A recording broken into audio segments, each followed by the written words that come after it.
So I'm calling this meeting to order at 6:02. Can I get someone to make a motion to accept the agenda, please? I'll make a motion to accept the agenda. Thank you. Second. And Natalie, perfect. All those that approve the agenda, please signify by saying aye. Aye. All those opposed? Any abstentions? All right, we have an approved agenda. Communications with parents, citizens, and staff. Anyone wish to speak to us tonight? Sure, go ahead. Okay. Diane Benware, Chair of the Select Board of the Town of Leicester. A couple of things I'd like to share.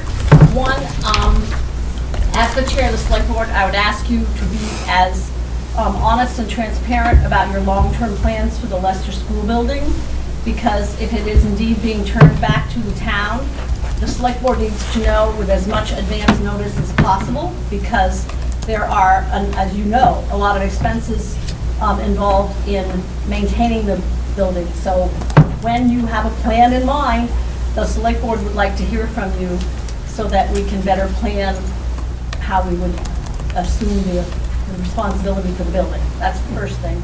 Okay. Second thing, we are in the process of updating our town plan. We have to do that every 8 years. And there's a section in there about education. And at the last board meeting, I was, as I say, along with a lot of other people, I think I was really surprised to hear that the plan was to, or the proposed plan is to move everyone to the Neshabie schools. So, again, when you know something, we'd appreciate knowing what the plan would be, because the town plan should reflect as much as possible what the current situation is, and it's our vision of looking ahead for 8 years. So I know you have no crystal ball, but if there are things that you're thinking about, again, the Select Board would need to know that. And related to that, there's also a section, and I think I either alluded to it at the last meeting or Julie did. The Housing Finance Department and Department of Commerce set housing targets for every town in every county in the state of Vermont. And in the town of Leicester, in the next 5.5 years, the housing target is 51 new homes, which, to be perfectly honest, I don't think we can meet that target. But if we don't have a school in our town, it's going to be really hard, I think, to promote or encourage people to come and live in our town. So that's, I'm looking at whatever is proposed from that standpoint, that it's going to, it could definitely affect people's choices that they make about where they want to live. And then lastly, you're probably thinking, when is she going to stop?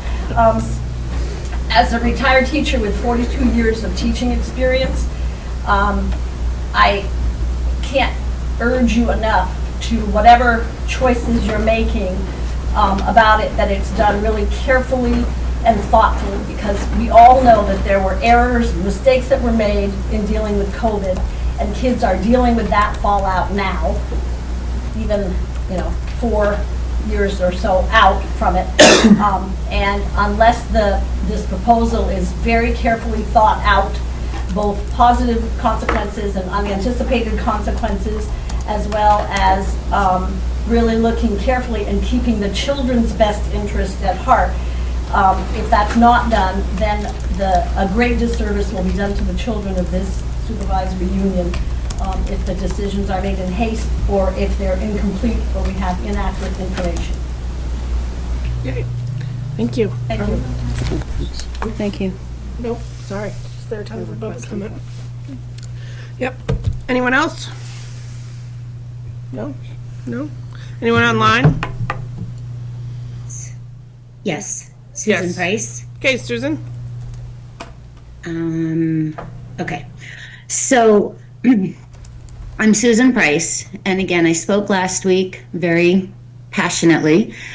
I put some thoughts together, and we are all definitely here for the kids. Know that we are all definitely here for the kids, right? So if we're here for the kids, we have to do what's best for the kids. And before I get into anything, like, we have to reiterate how important the cost savings analysis is with the buildings. Because first of all, these buildings, the only reason why myself and my 2 other colleagues, and then another classroom of 3 other special educators, the only reason why we have space this year is because 2 classrooms were cut from our budget. So if we take in OCA kids or any other kids, then that means that 6 people are going to be displaced. And we are bursting at the seams. So there's that. But then what I wanted to say was, like, I know what the direction is going with the state. Everybody does. We know that we're going to be cutting. We know it. We understand this. But why do we have to be doing it to our own kids? Let the state be the bad guys. Why can't we be the district to show, like, small classes are so beneficial, and, like, then the kids will be reading and there'll be less behaviors. And again, I don't have a crystal ball either. So of course I can't guarantee it, but we do know at our school, the smaller class sizes, kids read and kids have more of a chance to belong. So the behaviors are less.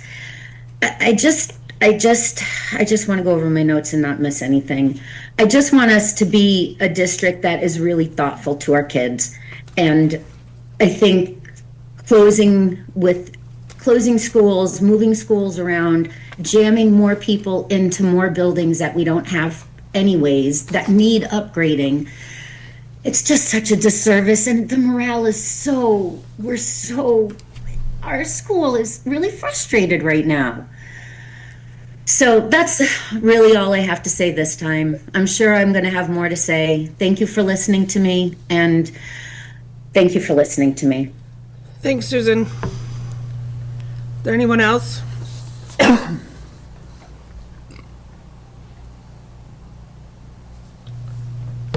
Okay, well then I'm going to read some Let's Reach Outs that I received over the last couple of weeks. Anytime that anyone uses reach out and reaches out to the board, those come to me as board chair. So some of them come as anonymous, which means that I cannot respond to them. If they come as with an email, I do respond to them and let them know.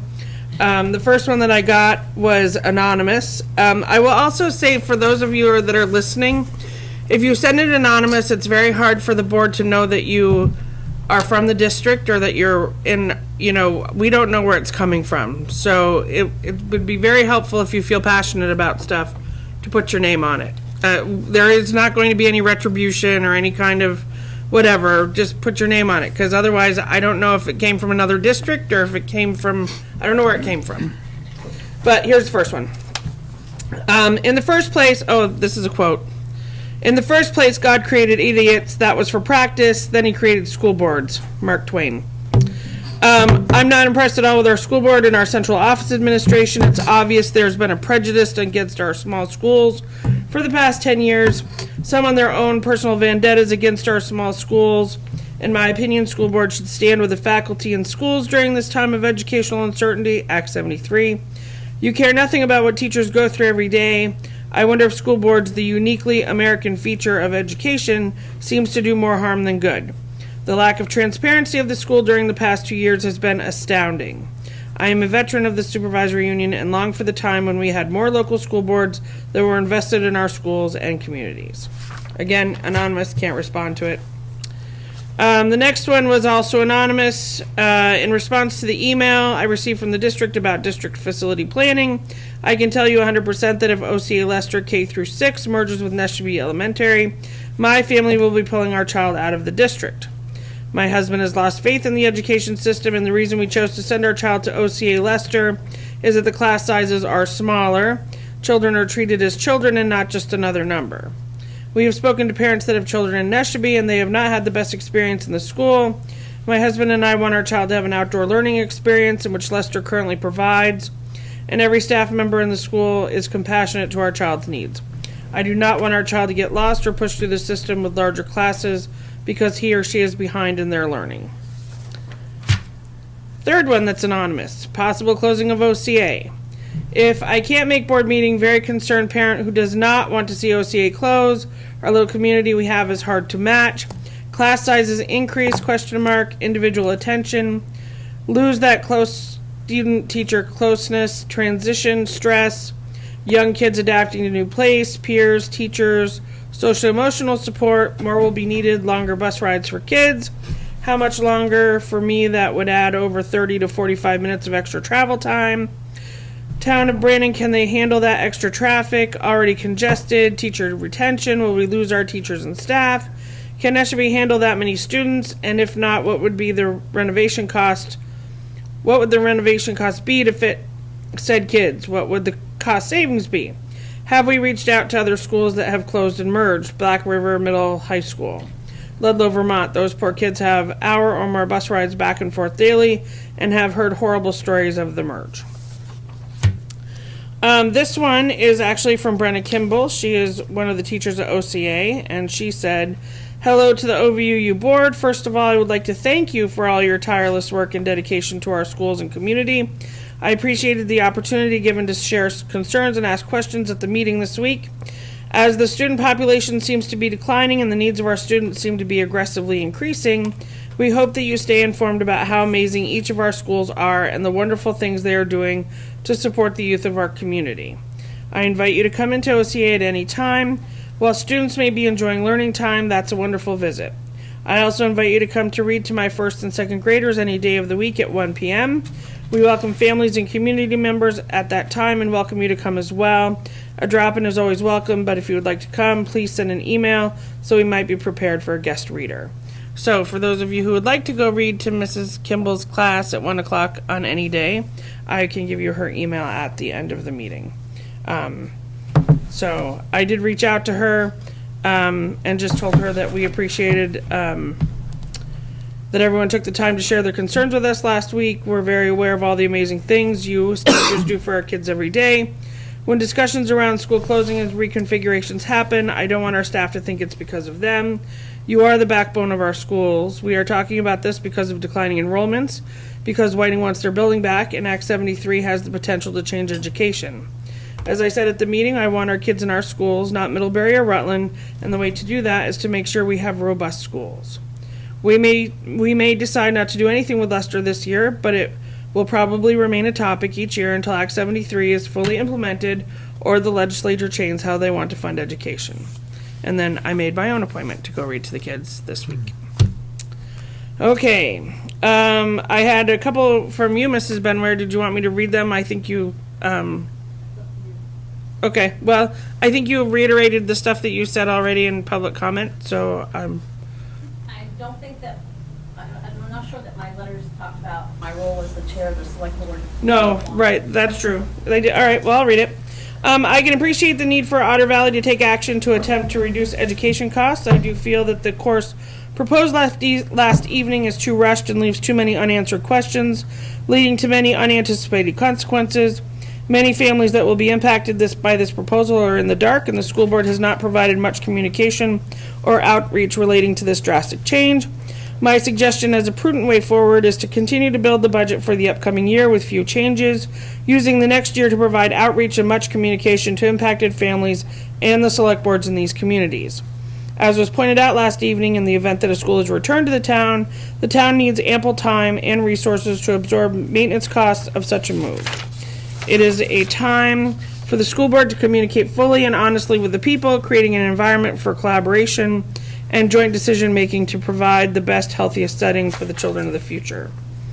Last night's proposal for all the new configurations in RNESU seems to have put the cart before the horse, as they say. Taxpayers and parents and staff in Whiting, Sudbury, and Leicester have not been consulted or considered. The school board depends on voters to approve school budgets, and the way those proposals have been introduced dooms the project from the start. Strong communications with community forums, where as much information as possible is available, is the way to start. Asking probing questions about the impact such a proposal might have, good or bad, and really listening to the responses is how to build community trust. It was unfair for the statement to be made last evening that all the people in the room were yes votes, and that we, the public, should be talking to our neighbors about the proposal. Yes, perhaps we should, but first need you to provide all the information and cost to be as accurate as possible. Launching the proposal before we know what the study committee proposes is short-sighted. If state proposals follow county lines, Whiting and Leicester would not even be part of our NESU. It seems ill-timed to be making such a proposal only to have it undone by state decisions. So, school board, work on the next year's budget with few changes, then use the following year to step up and provide us with as much accurate information as possible. Invite the communities to meet with you and discuss the proposal. It is a time to work together, being as transparent as possible. Decisions should be made thoughtfully with all thoughts and concerns heard. This is a major proposal and should be made after careful reflection, acknowledging the thoughts and opinions of your constituents, also known as taxpayers. This proposal is more likely to succeed if people feel they are a part of the process rather than having anything done to them. The proposed plan unveiled at the October 21st school board meeting is short-sighted and lacks sufficient detail to be supported by the taxpayers. I wrote back, thank you for contacting the board. The board is doing its due diligence in determining if this proposal makes sense. We are just digging into the information ourselves, and we were glad to see so many people at our meeting to share their thoughts and concerns. This may not happen this year, but we will continue to have these discussions so that we can have all of the prudent information we need to move forward. As far as the school being returned to its town, the only one that's even being considered at this time is Whiting. They have actively been seeking it back, and now that it is debt-free, we can have that discussion. Their select board is fully aware of this plan. The reason that Leicester or Sudbury have not been consulted is that we will continue to use these buildings for the foreseeable future. We are not looking to close Leicester down completely. We propose to move the pre-K program there. This would give us more freedom to have a possible full-time 4-year-old program and still be able to have a 3-year-old program, something we would not be able to do in our current spaces. We could also have a child care partner to allow for full-time care for our 3-year-olds. I hope that Leicester will be used for many years to come. I am taken aback by your assertion that we are not communicating honestly with our communities. Our minutes and meetings are available on our website, and you can Zoom into a meeting if you can't attend in person. This subject was first brought up at our October 7th meeting. Our superintendent notified our parents and staff in time for them to attend our October 21st meeting, where we all heard the same information for the first time.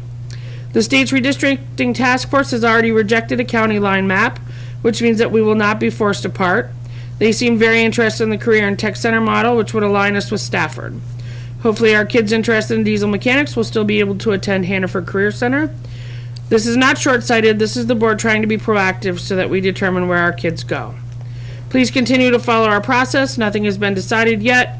We will continue to provide information as it becomes available and continue to have thoughtful discussions at each board meeting and at the informational meetings we have set up for November 15th and 22nd. Please let me know if you have any other questions or concerns. Right? Okay. The next one was from Duncan Rollison. He wrote saying that he might not have been able to attend our last meeting, but he did attend. And when I wrote back to him, he said that he had already gotten the answers to his questions. So, this one is also anonymous. It says, I do not like your dismissive attitude towards OCA. We offer plenty of opportunities for students. Our students receive the same amount of unified arts that the other schools receive. I find that quite insulting, and I left in tears. We put a lot of hard work into our jobs. You are dealing with real people. I'm going to come back to this one because this one is not about Whiting and Sudbury and Leicester. This one is from David McAshley. He wanted to know what was going to happen to the ARC daycare program. He is not in district, but his 2-3-year-olds attend our program, our pre-K program. And he wanted to know what was going to happen with ARC if we should decide to close, give the Whiting building back to the town. And I told him that if we did give the building back to the town, that that would be up to the town of Whiting to decide whether or not ARC could stay there, or if ARC would move to a different location, or if it would shut down completely. I didn't know, and that's what I told him. The last one is actually about the high school. This one is also anonymous. It says, my kid shared with me that their 9th grade humanities class doesn't have enough copies of the Lord of the Rings. We think they meant Lord of the Flies. For all their classes, which is why it's taking them so long to read the book. I support our school budget, but if we just paid for new goalposts on a football field while not ensuring classrooms have books, I'm concerned about what our schools really value. So just to put some context around that, the football club just paid to repaint the goalposts out there with their own money. That did not come from the school board. That came from the football club. And we did have Mr. Ruppel, the principal, look to find out about what's going on with the Lord of the whatever book. It is Lord of the Flies. And so it was not legit. Everybody had a copy of the book. So apparently somebody might not have been telling the truth. So that's my reach out comments for tonight. Okay. Anything else before I move on? Okay. Am I allowed to speak? I couldn't figure out online. I couldn't yep. figure out how to get my speaker to work earlier. Nope, that's fine. We're still in communication, so go ahead. My name's Jessica Quinville. I have 2 students at OVA.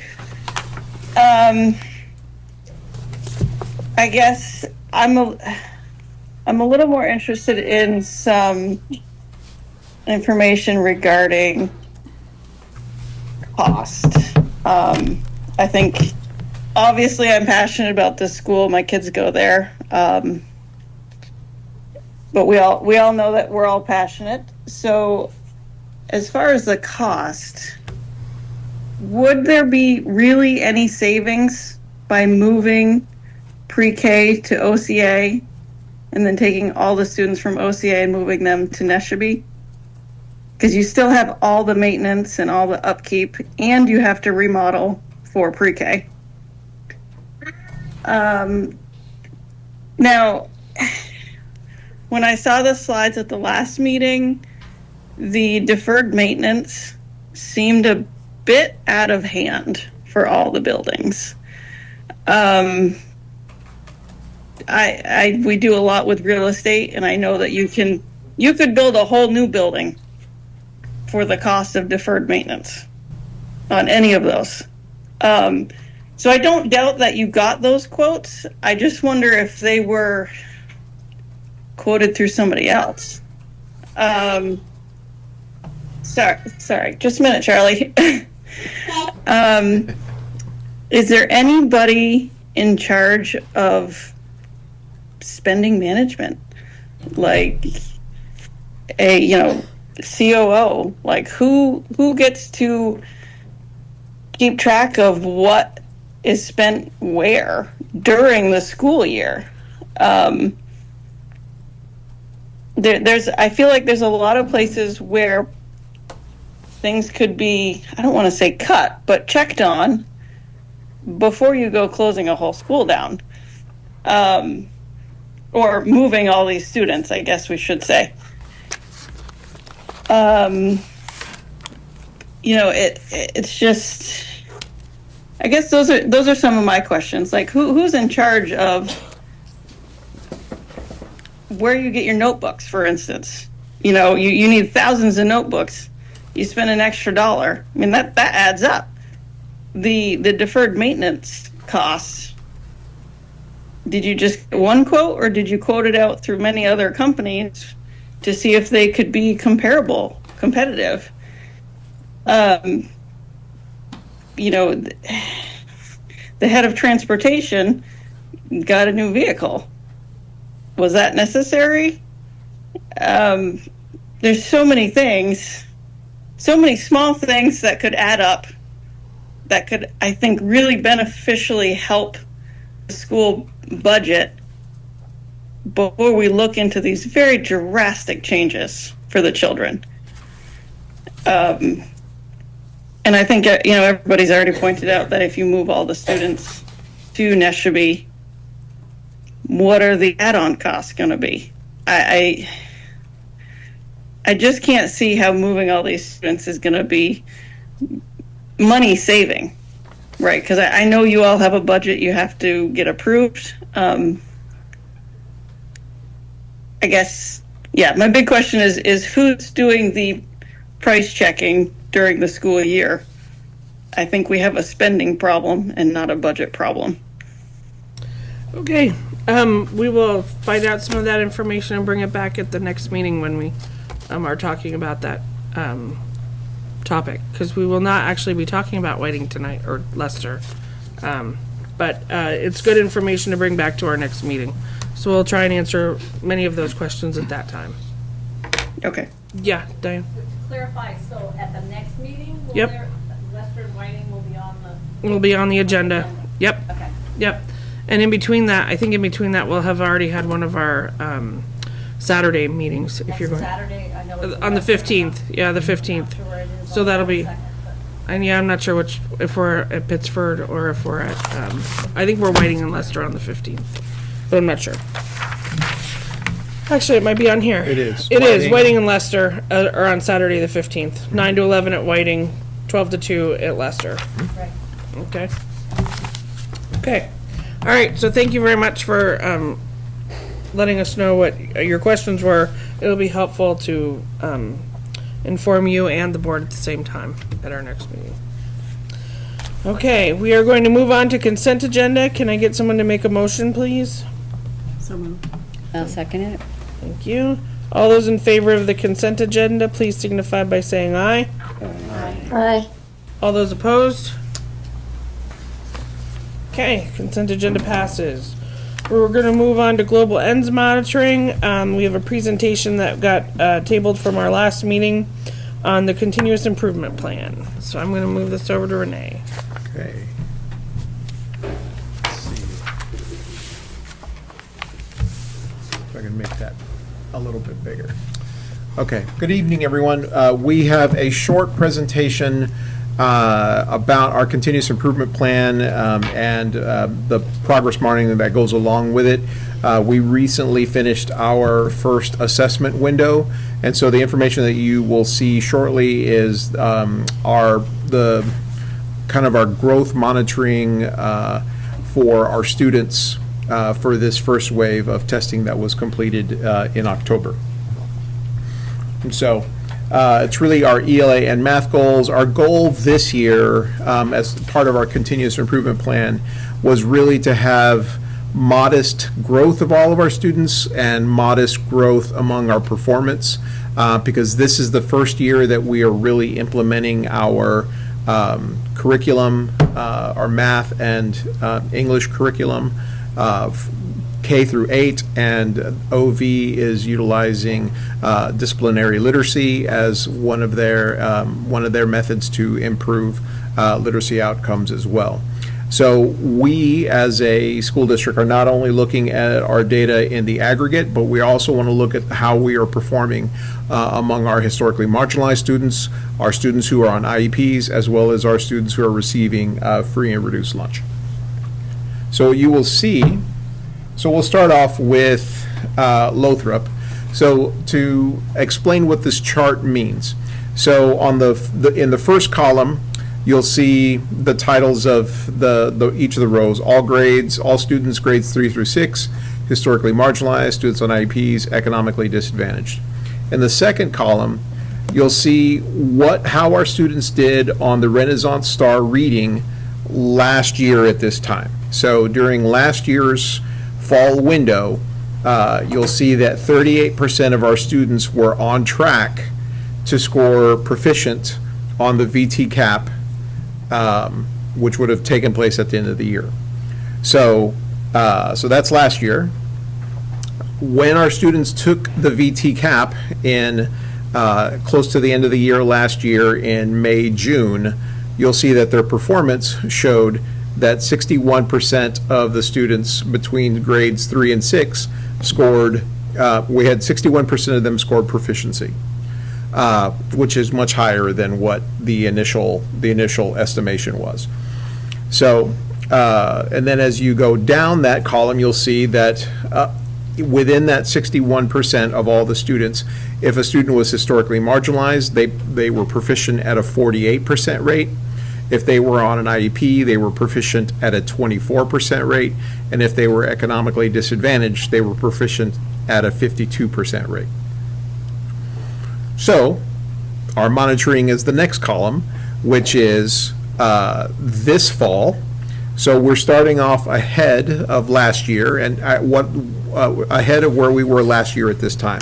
One of the things that I would also like to explain about the fall the fall score or the first assessment is that we also have to encounter the summer slide. And because we have students who weren't really probably doing much learning over the summer, some of the stuff may have fallen by the wayside, but over the course of the year, it'll come back to them.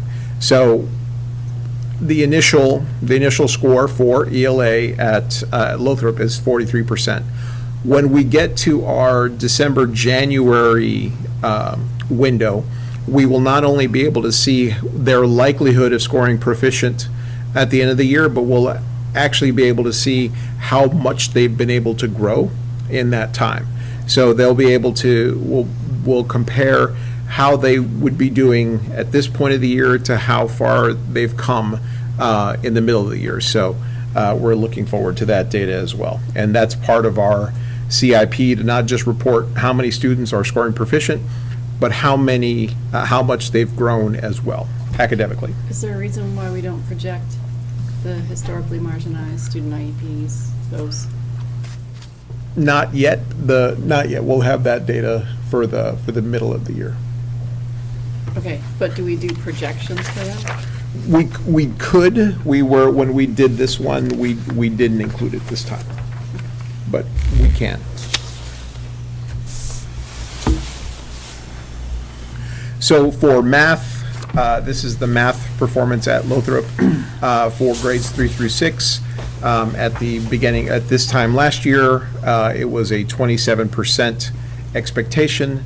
Students at Lothrop ended up scoring proficient 45% of the time. And then already at this point of the year, our students at Lothrop are at 40% compared to last year's 27%. That's awesome.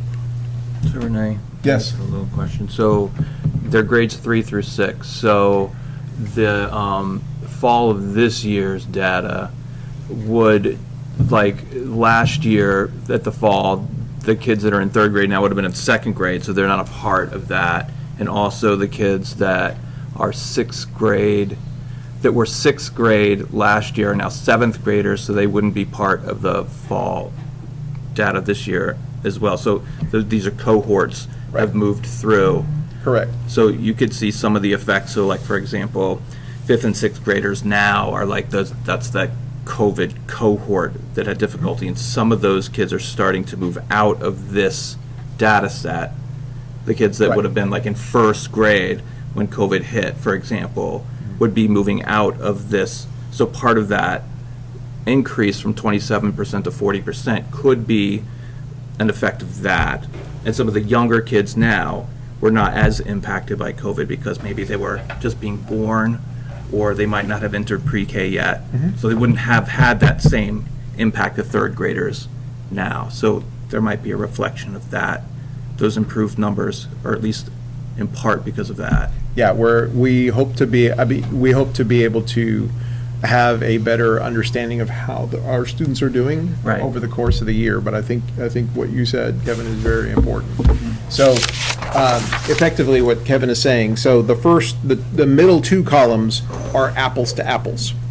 So the grades 3 through 6 are they're the 27% and the 45%. Right. Then in the final column, it's the 6th graders have moved to 7th grade, and the 2nd graders are now making up the grade 3.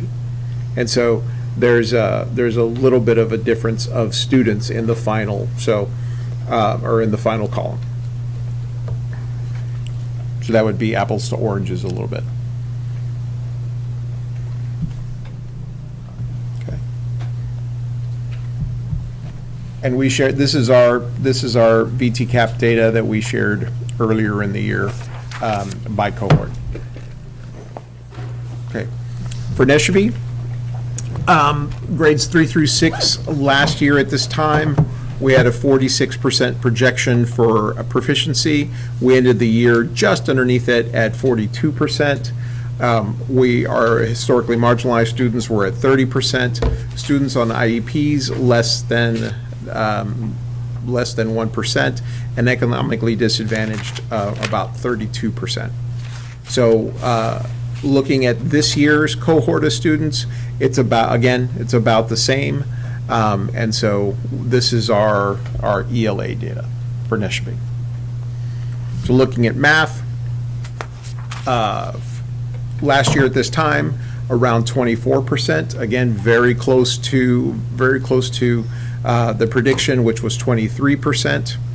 And then this year is pretty much right on point as last year, 24%.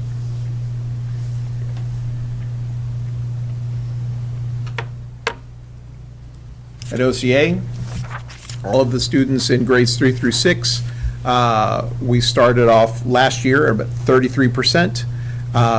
Scores went up at the end of the year to approximately 39%. And at the beginning of this year, we're right back where we started from. So there's, as you can see, just, again, in this really, really small N, or the small number of schools, there's a lot of correlation between the ELA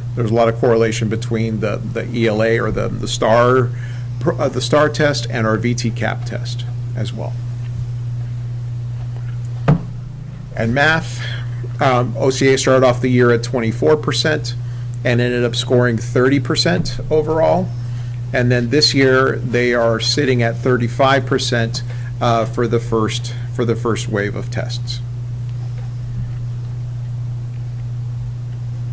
Can I ask a quick question? Sure.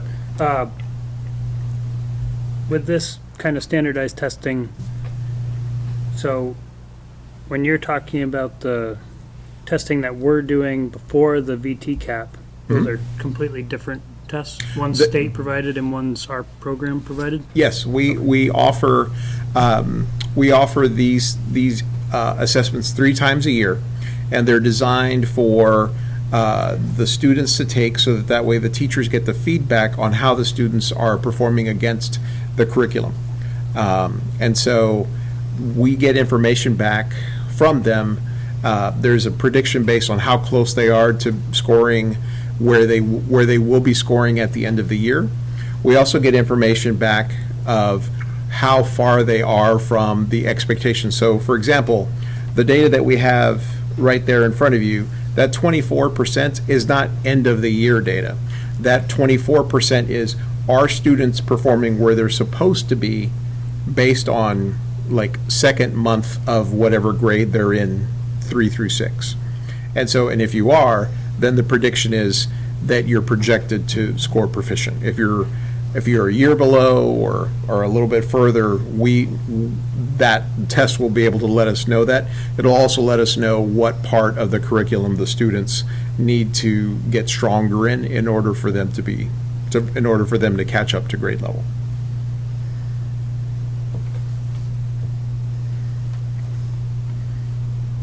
Okay. And at Otter Valley, we have it's a little bit different because our students do take the STAR ELA test grades 7 through 12, but the VT-CAP only tests 7, 8, and 9. So for this ELA test, of the students who took the ELA portion for STAR last October, we scored at 43%. The VT-CAP returned, our ELA score was 40%, and going into this year, we're a little bit lower than where we were last year at 34%.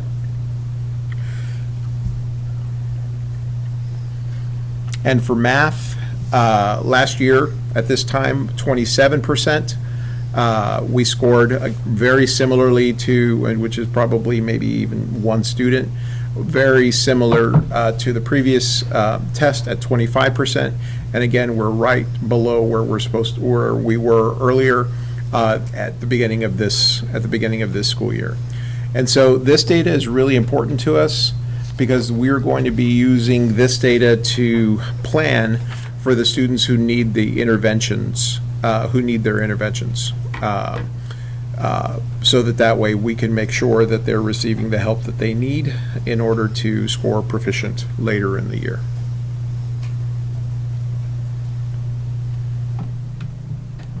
So this identifies individuals? So not this data, because this data is aggregate, but when we take the tests, each student has their own score, and we share that information with families as well. Right, so we got that in the mail. Yeah, that was kind of confusing. It's like, aren't you testing kindergartners now too? They take different tests than this. Okay. Not the same thing. I'm just curious, at the high school level, do you look at other things other than the VT cap score to determine if they need interventions? Because I think my one child just, checks things off to be done, that, I'm just being honest. So we've. Is that the only way that you know to provide interventions? So we. Because there's a 91 in algebra, Right. So So. his VT cap score is terrible. So we look at the VT cap score, but it's important for us to look at more than just one thing, right? Yeah. So we have the star, we have the VT cap. We'll also look at the at report cards as well. So we get feedback from teachers. So if a student is able to do well in their class, and they maybe don't have a very good VT cap score, that's maybe a student who we investigate to an extent. And if we see that they've done historically well on the VT cap, they just blew off this last one, we may not provide intervention for them. But having a STAR test, having a VT cap test, and then starting in sophomore and junior year, students take the PSAT, although it's mostly optional at this point. That gives us another data point that we can use to triangulate what students need intervention. And so, for example, if a student needs intervention in all three, that student better be in intervention. Student is probably in need of help for two of them, probably needs to be in intervention. If student only shows maybe in one of those three, then we need to make sure, are we providing that student all the supports that they need in tier one? Because it could be, like you said, that they're just trying to be finished. Although we do get flags in both the VT cap and in the Renaissance to let us know if a student just ran right through it. Well, and I from my own experience, I just don't do well with multiple choice tests, right? So it's the testing method as well that can impact the score. When are the tests administered? What time of year? You said this, but. October. So the STAR tests are October-ish, December, January-ish, and then again May, June-ish. The VT cap is given in May. Might even be April, May now. So the VT cap scores for 2025 are for last year's ninth graders or last year's eighth graders? I have a broad question that may be coming from a place of ignorance, so I apologize for everybody if thank you. If everyone else knows this, percentage-wise, everywhere, it just feels low. Is that traditional with the results of these, or is the state expecting levels that are not achievable? I guess I just kind of want to understand why these are low, because of course the students I see going through are performing better percentage-wise in the classrooms, but on these benchmarks they seem to be coming in well below. So performance on standardized tests can be challenging. One of the things that we're hoping, or not really hoping, but planning, by having a common vertically and horizontally aligned curriculum that we're starting this year, that should end up increasing the scores. I'm not going to say by default, but that's going to help out significantly. The research shows that over 3 years of an implementation of a guaranteed and viable curriculum, it has a can't remember the exact percentage point of increasing student achievement, but it has 60% chance of improving the scores. And so that is something as long as we're providing that, we're providing the curriculum and we're providing the training to go along with it, and then also monitoring it, we should anticipate improved outcomes. one of the reasons why we, other than the state telling us you have to monitor your individual student groups as well, it's just the right thing to do. Because if we just focused on our students in the aggregate, probably looks pretty good. But one of the things that the state has shared with us is that we have performance and achievement gaps between our aggregate numbers and some of our individual student groups. So you'll see that some of our performance, like on our special education students and our economically disadvantaged students, the gaps are really wide. And so It was nice to see that delineation in that group, so I did appreciate seeing that. And so having access to that curriculum is going to should help out quite a bit. And then making sure that as we're writing our IEPs on with grade level expectations, and then providing the accommodations that students are qualify for in the classroom, that's going to help out our students tremendously as well. And a brief follow-up, how do our results compare to the other districts and what is expected? Are these wildly out of line from what the state is expecting, and are we on par with So if I remember my data collection by Debbie Alexander from last year, we are Slate Valley and Otter Valley kind of like trade off which grade levels where we perform the highest, and that's as far as and then the two of us I want to say we outperform other districts in Rutland County, but I can come back with that data to be sure, because I know that we collected it. I was sort of interested statewide, because this is kind of a state thing. And So, historically, we are below the state, typically, and I can bring that data back as well. So this is just one of the aspects of monitoring that we want to be able to provide to the board, because we want to be able to show our attendance data, we want to be able to show our discipline data, and we want to be able to show our graduation rate data as well. Because those are all things that go into making sure that we're following up with our 5 focus areas that we brought to the board at the beginning of the year. So this is just the first step. Are there repercussions from the state for not meeting certain benchmarks on the VT cap? It's a really good question. The repercussions that come from the state, so yes. If your student performance is low and you're among the 5% of the lowest schools or districts in the state, you are placed on something called comprehensive supports, and the state will monitor you very closely, but they will also provide an infusion of cash to help you put things in place so that your students can become successful. So that's one aspect. The other aspect is, and that's where some of our schools and the supervisory union currently, we are on watch for something called equity supports, which means that we have a gap between our, say for example, students who are on IEPs and students who are not on IEPs. If that gap is significant enough, you get placed on a list that if it keeps happening over the course of 3 years, then after that 3rd year, you start moving to a higher level.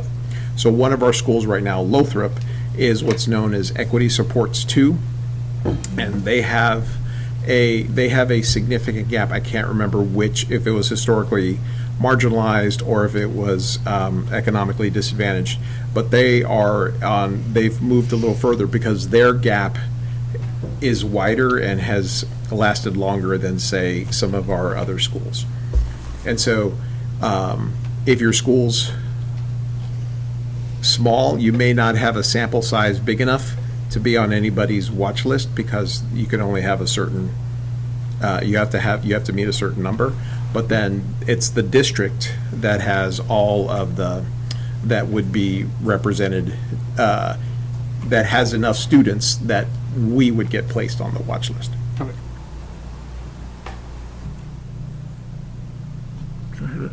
Yeah. Question. So STAR, and I don't know how this would play into this, but STAR they have like a performance score, and they also have a growth score for each student.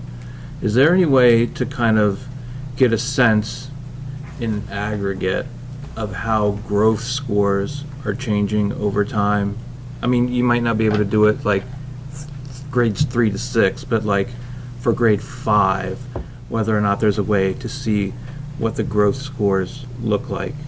I mean, that's a different analysis of the data, but it gives you a good understanding of, you know, how cohorts are moving. Yeah, so I think we could do it as a cohort. I think it would be unfair to say, okay, we're going to look at grade 5's growth this year and then compare it to grade 5's growths last year. Right. But if, let's call it the class of, 2030, the class of 2030, as they move up, how did they grow this year? And then how did the class of 2030 grow this year? Right. So that's data that I think is actionable for the administration and for teachers as well. Because each of the families should be getting a growth score for their individual student. But then we need to be able to understand what that means for that class of 2030 as it's moving through. Right, like what's that trend? Because you could have one kid that makes like outstanding growth, but then 10 that don't. And you know, And that's why when you have a small set of students in a grade level or in a cohort, if you have students who are performing really high and really low, and you just look at average, that's not going to tell you enough. Right. And that's why it's critical for us to look at each of the, since our numbers, again, they're small, that we have the ability to look at, the people who really need that help. Because the average, if we just look at the average, we could be selling short the students who really need that extra help.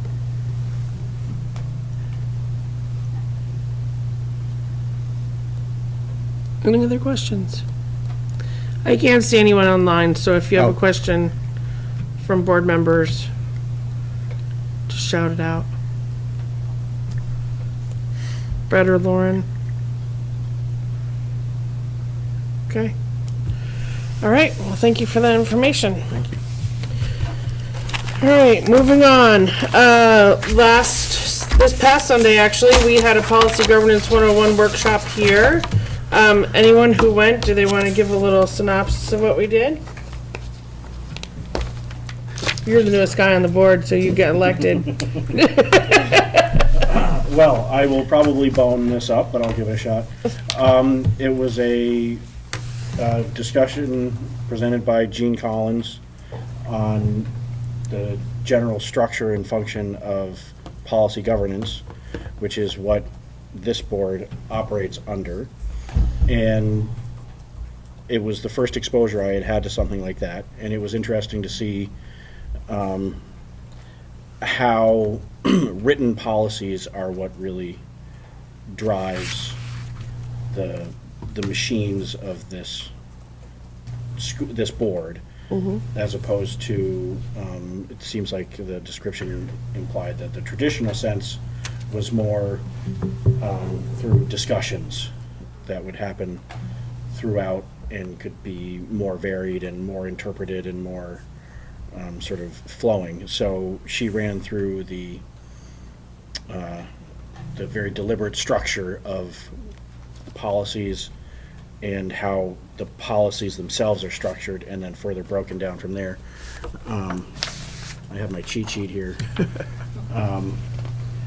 It was a fascinating thing to be exposed to, where there was, in each sort of topic or division, there's sort of a mission statement associated with it, and then underneath that, as it grows, it gets more and more specific. So the depth at which you need to go exists for whatever application it is. So there can be a high-level description of what's happening in that particular topic. Where was a good example of one? That was one of the ones that we talked about a bunch. Oh, executive limitations was a good one that we had talked about, which I found interesting, where I was thinking it was more along the lines of something that specific would limit, like you cannot do these things. But it was more along the lines of designed to guide our superintendent on what he cannot fail to achieve. So it spelled out in a level of detail that met our needs. It could be different for any board can set up their application however they see fit, to give him that focus on what cannot be missed. And so that's where resources and things would end up being applied. So we went through that. We discussed the ends, which is sort of seemed to be what many would describe as the overall mission statement of the district. That's why we exist. Why we're here. And that was fun to explore. I'm getting bored. Sorry, do you want off the hook now? Accountability. I brought my cheat sheet. Well, yeah, no, is you're good. doing. The accountability and responsibility, kind of like that description, I felt like was very grounding for me. Right. Just the So- understanding. Yeah, so can you remember how it goes so that you can explain it to everybody else? Well, there's the structure, right? So the board kind of oversees, and they have one employee, which is the superintendent. So the superintendent is accountable, but the responsibilities, once he has our directive of what to do, then he delegates those responsibilities to those below him, and even those below him are, his employees might, further delegate. So the people are responsible for carrying out, and then at each level there's an accountability piece. So Renee is accountable For all of it. but he's not necessarily responsible for what happens in the classroom, particularly because that might be more the teacher's responsibility for actually. But he's accountable for it. Yes, but he's accountable for it. So yeah. Yep. I mean, it's a very grounding kind of an understanding to know that structure is there, and the accountability versus responsibility piece. Well, I like the depth at which each one of these breakouts, there is this little house diagram that they. Yeah. There's the roof, which encompasses everything, and then there's sort of these divisions within that, which all boil down to the same sort of goals in the end, and that's what builds the roof and the foundation. And what was nice to see in the policy organization was it's very clear where those boundaries are, and it saves a lot of the effort and exchange and information dumping and disagreeing and opinion variations. It's right there, and that helps, particularly when board members change, move, are replaced, age out, whatever it may be. That system is there and doesn't have to be recreated each time, and it can be modified as you go. But it seems like a good system, and it was a good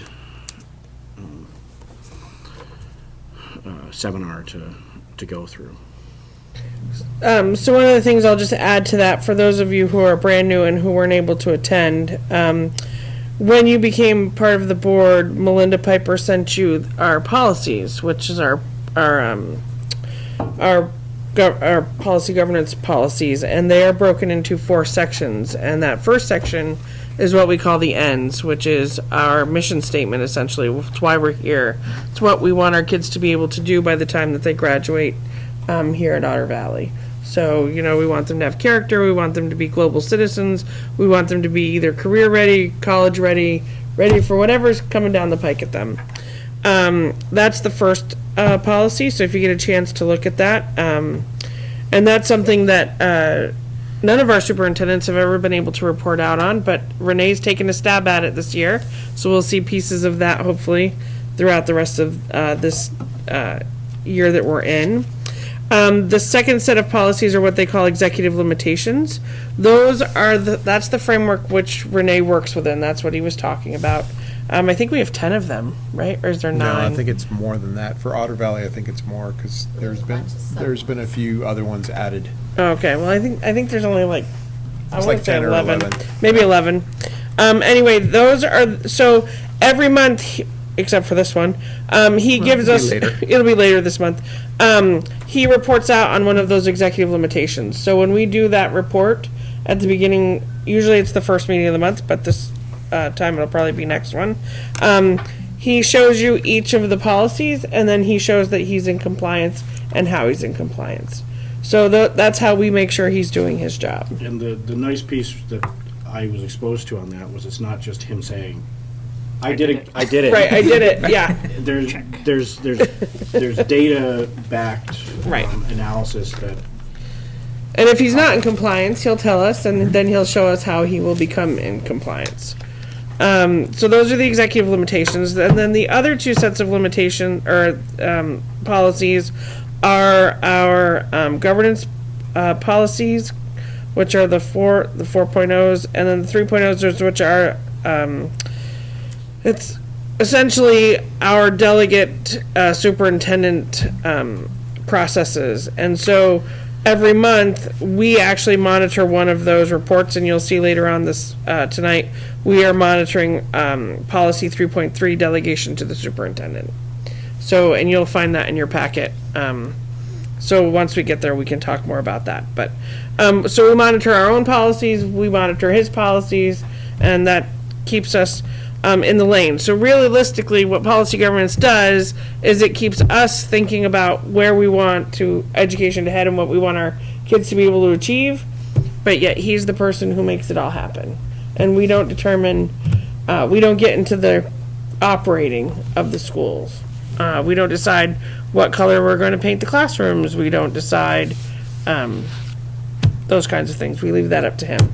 That way he's accountable and responsible. Otherwise, we're taking on that accountability.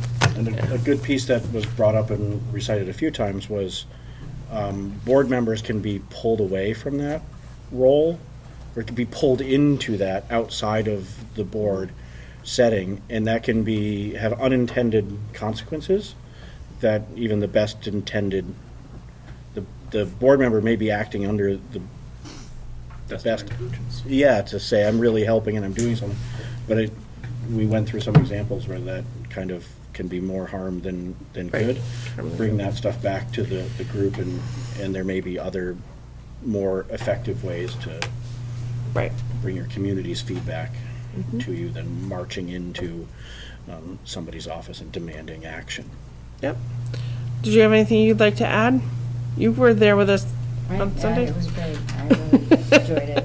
And so just to remind everyone that, because that's what I walked away with, is that, we're supposed to be representing the public at large. And so the community engagement piece of it, which that all supported, and our policy support here are really important, and that we have to incorporate our own personal expertise in with doing what our children need and what the parents want for their children. And I think that all is working together, that we're coming together and we're moving forward, and just keep plugging on in our partnership. Yeah. Paul. I'm going to rewind a little bit, and this is for Renee. So when I'm listening to a lot of things, I hear a lot of our test scores are historically low. Our high school is rated pretty bad across the state. We have Rutland and Middlebury that are in the top 20 in the state. And then I hear a lot of, we don't know what the teachers are going through. And I can't help but think, what are they going through in their classrooms and not relate it to our test scores, right? So what are they going through? If you can answer that, it'd be great. And how are we fixing that? And really, what is it? Because if a teacher isn't having to go through a bunch of, what's the word I want to use? Hurdles, whatever, then theoretically, kids should be learning at a higher rate. Our test score should be higher, correct? So what's going So on? that's. Because this is a long It's a period good, of time. yeah, it's a, you'll see in the superintendent announcements that we opened up the panorama window. So we'll be getting feedback from both teachers and staff how they feel about the district and what they're going through. We also have events where we go. We've already been on campuses once as a leadership team, in preparation for the budget. My office hours after school will start up. I guess, this month and run through December, and then we'll start it all over again as an opportunity for ways for me to receive feedback to even know more of what's going on. I also get information back from the principals, and when I'm on campus with the principals and we visit classrooms, those are the things that's one of the ways that we find out more of what teachers are going through. And so one of the things that I also want to make sure that is critically important, we're, in addition to finding out from the teachers, we're also finding out from the students and from the parents and what they're going through as well. And so I think that's an important piece that we need to be able to bring back to the board as one of the components of our year-long kind of assessment system that we have in place, because you need to know what the culture and the climate is in the district. And so, but you need it not just from one standpoint, but you need it from multiple. You don't just hear it from me, and don't just hear it from parents, don't just hear it from teachers or from students, hear it from everybody. And so I think that's a critical piece that is really important for us to be able to make adjustments, because if there's something that we need to be able to provide to the educators so that they can feel supported, then we need to look into it and see if there are any barriers that we have intentionally or unintentionally put into place, remove those, and then if there's additional supports that we need to be able to provide, then institute those. Do you feel there is any at this time, that adjustments that should be being made? We started by having that curriculum put into place this year. That was, in my opinion, one of the biggest barriers and a very high leverage way of being able to provide access to both teachers and to students a common set of understanding of what the learning should be. So additionally, this year we created a partnership with the Rutland County Restorative Justice Center, so that way over the next 5 years, we have a partnership with them so that we can really define what restorative practices could be in an entire school system. And so knowing that we have to increase the amount of belonging for both our students and our staff, coming to an agreement of what that looks like should help us be able to navigate some of the issues that we are currently having with belonging, which can be put on display in attendance and maybe turnover. So we want to make sure that we're trying to leave no stone unturned, but not all of it can be done in one school year.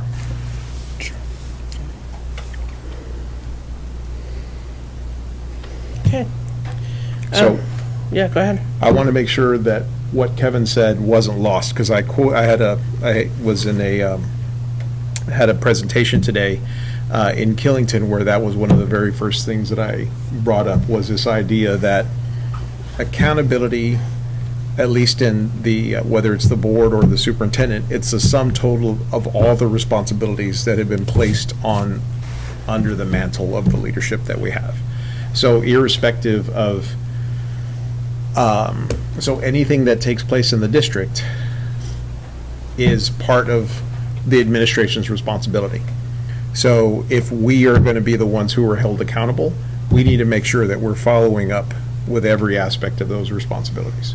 And that's the charge that policy governance challenges us to, but also the state challenges us to do that with our test scores and with our other aspects of EQS that we need to implement. So that means we have to trust but verify, because each one of those responsibilities means a lot to the outcome for many of our students.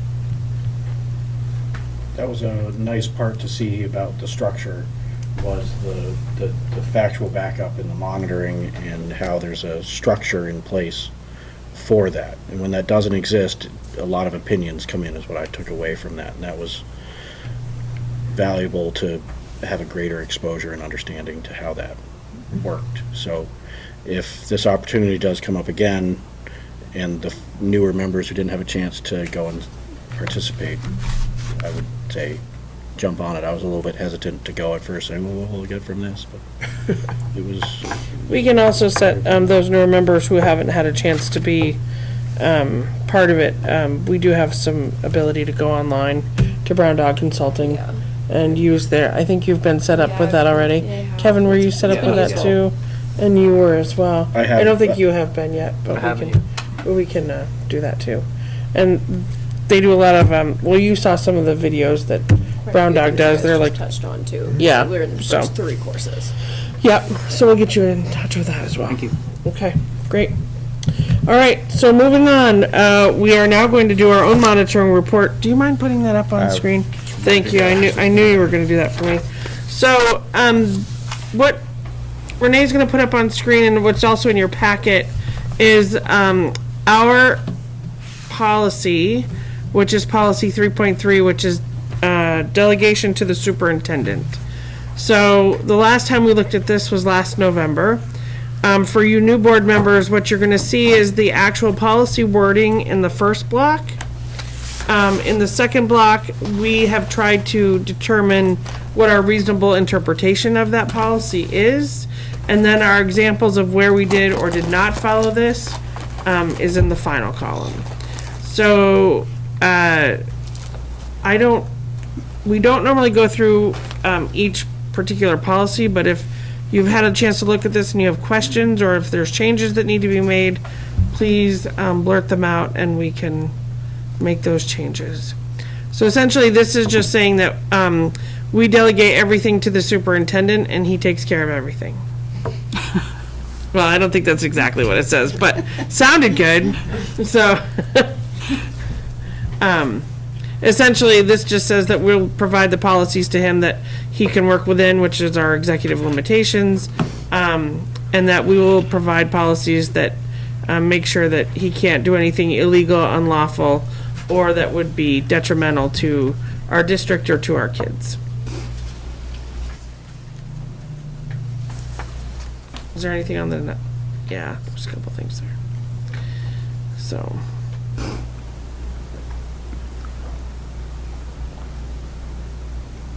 Anything that we need to be looking at, changing? Did we revise Global Ends policy this year? Not this year, we did it the year before that. So we should take that off. Oh, the one way up at the top? Yeah. The one on the first Number page? 1. Yeah. Number 1? All right, so I will, all right.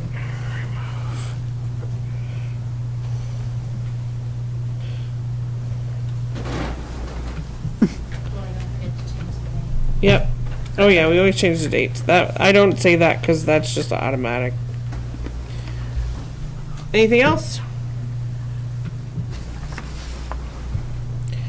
Okay, if and when you see something that doesn't look right or whatever, bring it back, bring it up so that we can maybe change our policy or, review it, have a discussion about it so that we can make sure that it's right for us.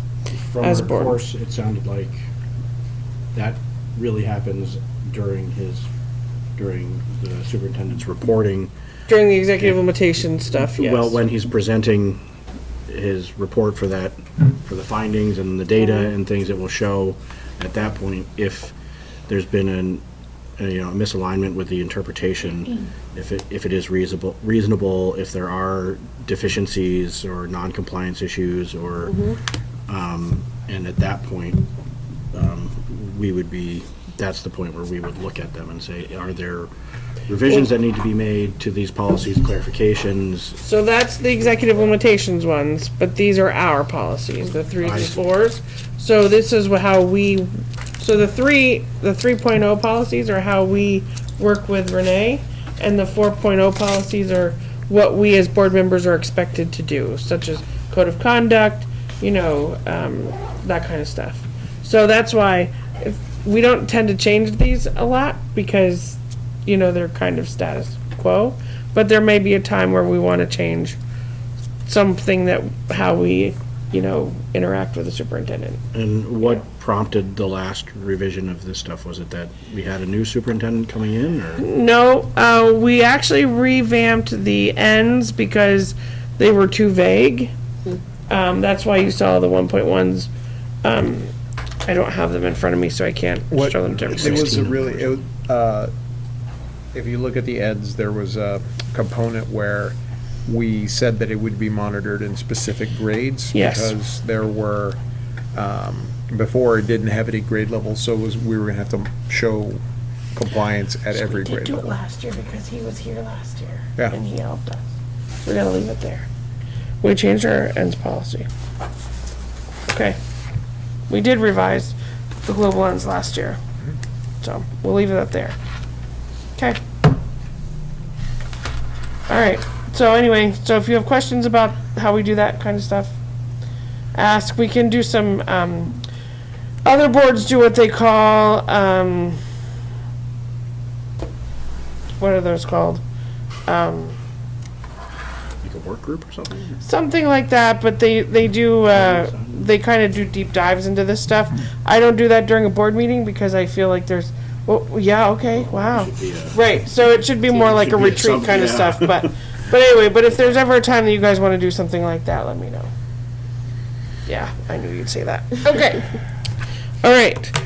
Moving on, we have a residency matter that was also included in your packet. Renee, do you want to speak to that? I can. Brenda can chip in. We Okay. have a family who we heard word from the school that the student did not live at the residence that they claimed in their paperwork.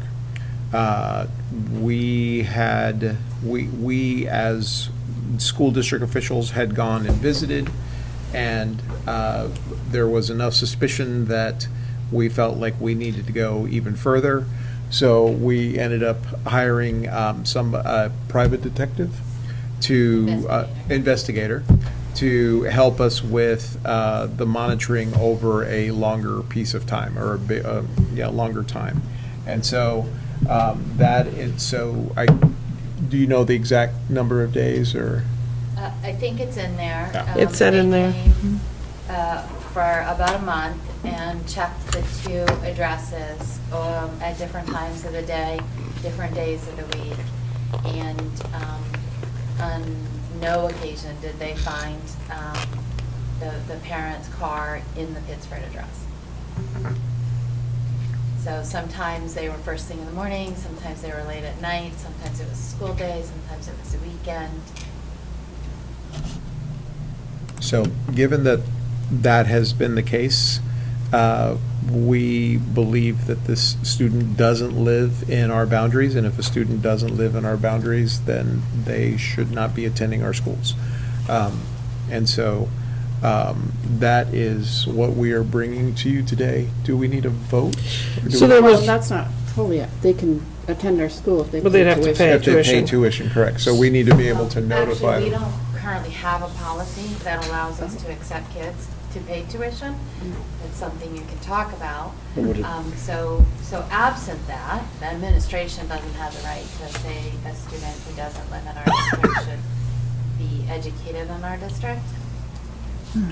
so my understanding in reading the packet was that you need from us a decision, that we have two options to move forward. One of the options was to bring the family in and ask them to prove residency. The other one was to essentially send them a letter stating that they were. Right, so you can make a decision that you agree with the information we provided and they do not live in the district.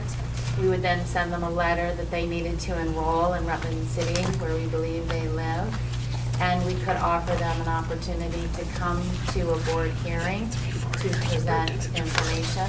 They would be allowed to bring an attorney, and you would have an attorney as well, where they would present contrary evidence that says they actually live in town. You can do one of two things. You can make the decision and offer the hearing, or you can offer the hearing and then make the decision. Do we know why the kid wants to go to school here? No. No. But I'm just Maybe we curious, do we should. know, What, About- I don't know how we could ask that. Well, if he's going to school here, ask him, or her. Well, so what it boils down to is that they don't, so we have to make a decision tonight about whether we want to schedule a residency hearing with the family, or whether we want to issue them a preliminary residency determination based on the information that they've presented us tonight. So, based on that, I mean, go ahead. Just a quick, would it, for out of district, people can go through a process to, 9 through 12, kids from 9 and 12 can go through a process to switch a high school if they want to, yes. that doesn't apply to this case? Well, it could. I mean, there is one student that is a Otter Valley student, although I don't know what grade they're in. And then there's a Lothrop student. The Lothrop student would not have that choice. And the student that does have that choice, part of this could be educating them on how to Sure. maybe be exposed to that process. Yes, absolutely, absolutely. So the point of the matter is that we don't get to ask them the questions as to why they're doing all that. What we need to do is, because this has been brought forward to us, we need to determine whether or not they have the ability to go to our schools, that they live within this district. can I make a motion? Yeah. Brett has a question. Oh, can I have the motion first, Brett, and then let you make your question? Is that okay? The motion might answer my question. I was just going to ask for clarification on the fact that it says RNESU board. Oh, it should be OVUU because they're attending OVUU schools. So, Okay. yeah. Okay, make your motion. All right, I move that we issue a preliminary residency determination and allow the family to come to a hearing if they want. Isn't that an option? No. The attorney guidance is that, if you hold a board hearing, you invite the family with representation if they choose to present evidence supporting their Pittsford residency, or you make the preliminary determination, which means the board The number bases. 2, that's the Okay. one I was talking about. And in the written decision, offer the family an opportunity Yeah. to request a hearing. Yes, Yes. okay. That's To what I present, so you would rather just jump directly to Yes. the preliminary determination? Yes, Okay. because if they are interested, then they will provide information and we can change our mind. Can I have the exact wording of that, please? Sure, so her motion, is that what you're asking for? The language the attorney provided us about the preliminary hearing. Sure, so make a preliminary determination, the board may have may base a decision on existing evidence, and in the written decision, offer the family an opportunity to request a hearing to present additional information. I just have that piece of paper. Yes. It's in there. It's in your packet, so yeah. Okay, so that was the motion made, is there a second?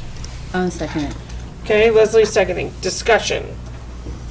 What sort of findings could come from this? Do we know what the results would be and where the next steps would go? Well, Through this apparently process? what happens at this, and correct me if I'm wrong, but we're telling them that we don't think they live in Pittsford, so Right. therefore we're saying, unless you want to have a hearing and prove that you live in Pittsford, you need to vacate our schools. For, and that's a harsh way to put it, I shouldn't put it that way, but. That's honest. Well, yeah, but, from my standpoint, I would rather bring them in first, instead Let of them just. keep going to school, right? Well, it Well, allows they them. don't, they will, it's just saying that we've decided, but you can come in and present all your evidence, and then we can I know, change our but- decision. Well, yeah. But wouldn't that mean they couldn't go just to makes- school until we have that meeting? No. No, because it would be. No, they can go to school until, So we can do this, but if they appeal it, which is essentially their appeal, is saying, hey, Yeah. we would like a hearing, they could still attend school. Yes. So I don't think we would make them stop school unless they. or they could be like, oh, you're right, we don't live there anymore, and we don't have to do anything else. I guess I just feel like I would rather bring them in and say, hey, if you have I don't know what grade the older student was, I can't remember. But if they are, Students? yeah, there's a student in the elementary school and there's a student here at the high school. What's the grade? Do you know?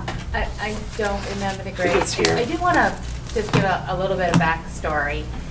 We were told by another state agency last spring that they did not live in town. So that, according to our policy, initiated us to ask them to complete residency paperwork again. They completed the residency paperwork. They didn't complete it in full, we returned it. Part of the residency paperwork is an actual affidavit that says we are not making a false claim for residency for the benefit of schooling.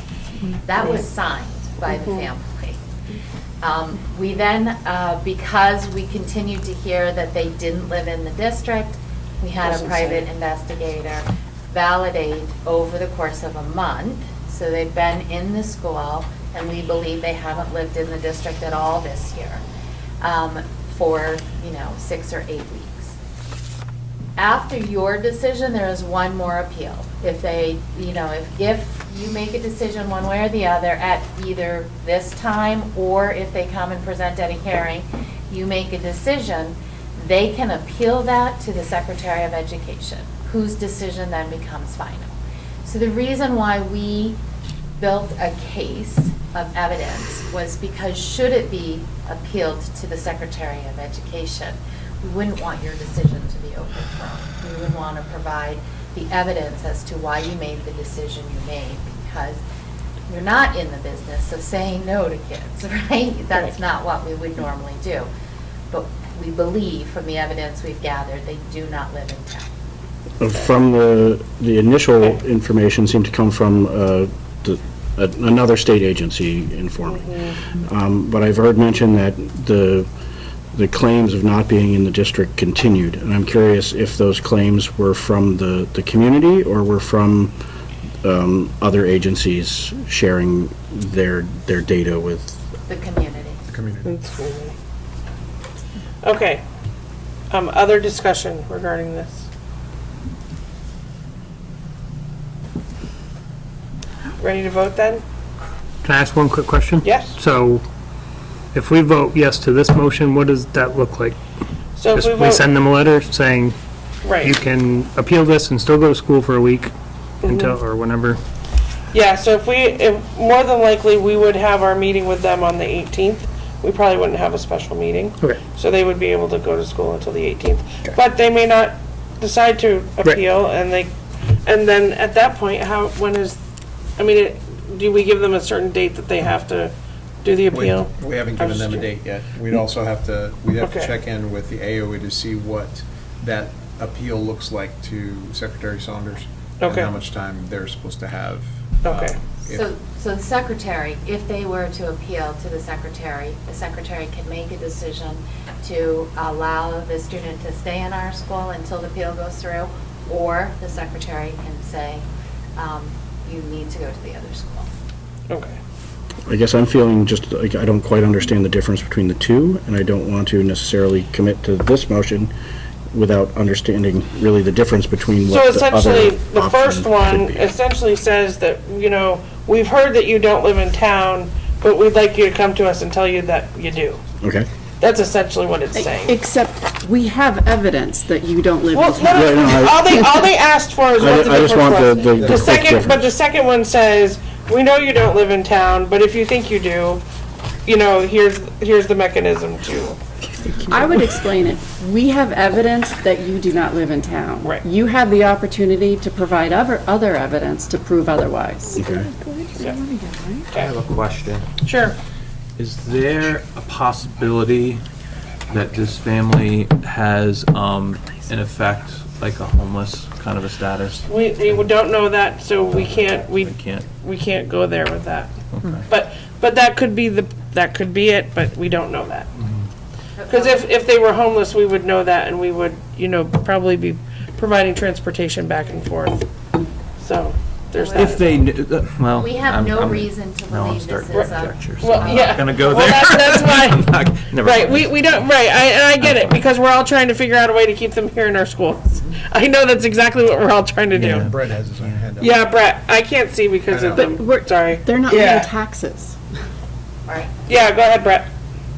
Yeah, so just to clarify, so if we went with the, hey, come in and talk with us, then I assume after that we make a decision, or we make the decision now, but their appeal process is the same either way. It's just adding another step. Is that really what we're voting on? Yes. Yep. Yes. Okay. I Yeah, made a I'm all motion to for- reduce the steps. Okay, that was my clarification of that. All right. Yeah, I'm all for not getting it wrong. So if it's Right. a matter of asking them to come in, they might not even come in. Right, they may not. They may not. Okay, any other questions? This board is involved in that appeal process? In the Yes. process? We are the appeal This is- process. Appeal. Well, when they come in and they meet, is this part of that, or is it limited to who's involved? No, it Just comes the to chair? us, because we are the board, we as a board would determine whether or not their evidence is sufficient to prove that they live in Pittsburgh. So if they Or not. provide evidence to us at the hearing, if they choose. And we, as the and entire we group, would decide, be. oh, at- We're that so we would- quasi-judicial board. So we would see what they bring in, we would get to We could interpret. change our mind. Right. Right. Or we agree with our initial decision, and then they can appeal to the state. Yeah. Okay. Okay. Anyone else? Anyone online? Okay. All right, then we're And that gonna, would be executive session, right? No, No, it's, it's not a student record. okay. All right, so, all of those in favor of Natalie's motion, that is to send a letter to the family stating that, sorry, I want to get it right. We're making a preliminary, the board is making a preliminary determination that the family does not live within Pittsford, and we are giving them an opportunity to request a hearing, if they so choose, signify by saying aye. Put your hands up. Aye. Sorry. That was weak, so, all right. I said aye. I don't have the little hand up. That's okay. I appreciate that. Thank you, Lauren. All right, it looks like the motion passes. Thank you for that. It We was will. unanimous, right? Yeah, I believe Brett also. Brett, did you vote? No, I would be a nay, All right, he's the nay. but that's fine. Okay. Okay, so everyone was yes with one nay, and I didn't vote. Okay, so, well, you guys will send that letter. Okay. All right, Act 73, continued discussion. Last meeting was October 21st, so on October 22nd, the Rutland Regional Redistricting Task Force held a public meeting at the Rutland High School. Barbara was there, I was there, Renee was there. We heard lots of people talking about not sending Plymouth to Killington. I think that was one, or no, sending them over the Setting them over the mountain. We also heard a lot of, please don't close our small schools. I don't feel like we got any really new information. Did you? No. Nope. They were seeking feedback, right? They were seeking community feedback. But I was hoping that they would have some, they put us through a couple of, exercises to see what our, how we felt, what was the most important. It felt like it felt like the task force was gonna take it back to wherever, like, that To their next they were meeting. having these community meetings, and they were gonna compile all this feedback from the community and then take it back and, I don't know, make sausage of it. I don't really know. Well, yeah, right, exactly. But So- it didn't seem that it was so much informative as, like, giving out information. It was collecting information. There was a good article in Vermont Digger, if anybody wants to read it, that was mainly about Barstow, but it also talked about the redistricting, task force coming to Rutland, and what they were thinking about right now. So they are looking at 3 different maps right now. One of them is centered around our tech centers, and the other 2 are around choice and, What was that? one was around choice, and the other one was kind of like a hybrid of tech centers and, but they have already said that they will not do one district for the entire state, which is probably good, because we can all imagine what that would look like. And number 2, they will not do, by county. So, some people here in our district were worried because Goshen and Leicester and Whiting are in Addison County, and our other 3 towns are in Rutland. They will not force us apart, so we will stay together. Whether we become a district with the CTEs in Stafford, or whether something else happens, but our 6 towns should stay together going into whatever district is determined. Or maybe not anything will be determined. That's possible too. So, any questions regarding that? There haven't been any other news other than that, I believe, from them. They do have to provide up to three maps to the legislature by December 1st. Okay, also Corey Valley Unified School District, that is where Proctor and Poultney and West Rutland are members of that district. I did write my letter to Eric Heyer of that, he's the board chair of that district, and I did hear back from him about Proctor. He said that he would take our requests to their board. They meet on the second Thursday of the month, so I believe that will be next week. So, fingers crossed. We'll see what happens. Next, set budget parameters. Brenda, do you want to preface anything? I know you had said at our last meeting that if we did absolutely nothing, the increase for OVUU was what, 5? It was 4.83. 4.83, thank you. A little sliver of good news before I layer on the other. Yep. Is, if you haven't heard it already, I don't remember if we talked about it last week or not. We've been together a lot lately. The VHI health insurance rates came in at 7.4. So in the 4.83, I had estimated they would be 15. So that's good news. That's Sorry, good 7 news. point what? 4. So I had like doubled it. So that's good. I haven't recalculated that as to what that would be. Then the bad news is sometimes when you get better at collecting data, you collect the good, bad, and the ugly.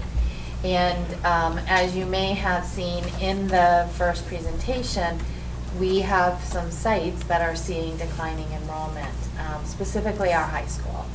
And our high school students count as more. They, according to the Act 127 long-term weighted average daily membership, right? Their piece of the denominator, a high school student counts as about 1.39%, so about 39% higher. We have some, so we have lost high school students, so that will hurt us. And we have found that some high school students are on a modified day, which means previously they were counted as a full person, a full student, and now they'll be counted as a prorated student based on their modified day. So, and remember that we learn more and more information as time comes by. We hope, and I think the agency has done a really good faith effort at making sure that we will have the long-term weighted average, the number of students, that LTW ADM number, by the first week of December, which is huge, because in the past, we had to move forward with their best estimate as of the end of the month. So by the time we present your first budget, hopeful, I mean, you meet on December 2nd, so it might be a little bit too soon, but I'm hopeful we'll be able to kind of contextualize what the total increase, the 4.83, which might be 4.2, might be 3.9 if we're lucky, whatever that will be, we'll be able to contextualize that with the December 1st letter from the tax commissioner, and hopefully we will have really close to the long-term weighted average ADM. So the denominator of the equation. And so that 4.83 is the cost per student. It's not. Correct. It's not. It's the bottom line rate. budget. It's a bottom line, yeah. Not the cost per pupil, because we don't know what to divide that number by yet for Correct. pupils. So that's total expenses. The increase would be an increase of expenses of 4.83. If nothing else changes, and you had already put in the health insurance at 15%, but it is now only 7.4. Which will obviously change. Right, that'll reduce it some, hopefully. Okay, so from the board perspective, is there anything that you want the administration to know regarding the budget as they make it up? Normally, and I say normally, the board says to make sure that all programming stays intact, no changing in programming, no changes to extracurriculars, That is normally what we say. We do know that our budget only passed by one vote last year, so we do have to take that into consideration. But I'm going to put it out there to all of you as to what do you think the budget parameters should be? Are you okay with 4.83? Do we just say, okay, go ahead and move forward with this, or do you want to see other changes? This is maybe a stupid question. Yes. 4.83, is that percent, or is that? Yes. Yes. Okay. Yeah. Yes, sorry. Gabe? This, the voting mood, is there any way to sort of understand what this voting season will be like? Go to the dump and talk to people? Yeah. I'm Yeah, not- is that, I'm sorry. is there any, It's right, true. no, I mean, you're absolutely right, and no, I have not done that, so I was right, curious no, if there so- was kind of a, Right, so general really, the only way to gauge is to aura talk to out people. there. Yeah, I mean, what I'm hearing is, we don't want our taxes to go up, but we also don't want the quality of education to go down, so, we want our cake and we want to eat it too. well, there you go. To not have, to be, if we wanted to go onto the lower side, if we wanted to say, if we interpreted the mood coming up as a harsher one, Sure. the only way to go backwards and down from the 4.3 increase is to remove stuff. It, the member who so kindly mentioned, finding lots of littles or finding areas of savings and stuff, I feel that's pretty hard to do, and to achieve a lowering would likely result in, Well, some of the things that loss. she was talking about, as far as, she was talking about facilities and all the deferred maintenance, Mhm. that was not done by someone coming in and giving us a quote. That was all done by the state and based on the information that they had. So that was not, I mean, that's just a number, but it Didn't probably. cost us anything to get and, that number. and that's that's not a number that's part of this budget. but- Well, right, then that is not a number that is That- part of this budget. So, who knows? Is there a way to go ahead and figure out how many notebooks you need district-wide and then parcel them out? Schools tend to buy their own unless it makes sense to pull it together. And there's That's probably- not gonna balance your budget. That- But it won't, you're That's where I was right, but heading it's not next, gonna, right, it will that not balance doesn't- your budget. That doesn't grow to it. Right, that's just, Yep. yeah, quarters. I have to ask the question. No, it's fine. Go ahead. What was Garrett. the budget last year? Remind me, roughly? It was more than 4.83. I can't remember. Okay. I want to say it was closer to 7, but I don't remember that either. No, the number. Oh, the you mean as like The the total total? amount? 16? No. Oh, Or no. 30? No, it was like 27. Million. Okay. 27 30. million, yeah. Okay. Yeah, Maybe 26 or 28. yeah, somewhere in there.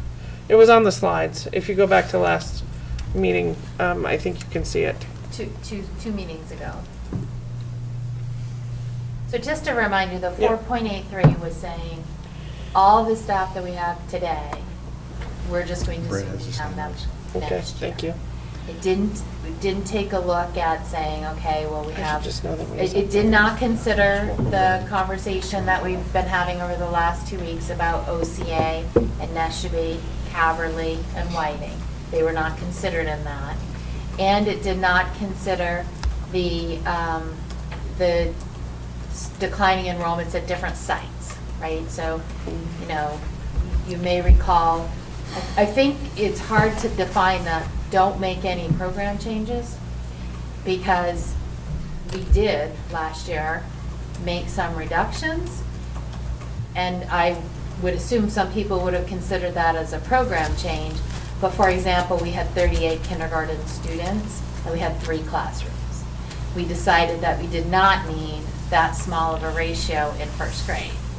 So we reduced a teacher. We were fortunate, we were able to use attrition as our friend because a teacher from that, Donna Peduto, was retiring anyways. So this is a little bit of a paying lesser cut than reducing a position and a person.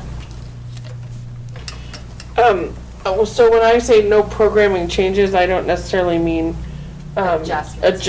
Right, adjusting for class sizes and things like that was normal. I just mean, don't, cut theater or cut Spanish or, any of that kind of stuff. Brett, you've had your hand raised. Yeah, I have a few thoughts on this. First off, I would like to encourage our RNESU board team to really be careful when looking at the central office budget, specifically around special ed.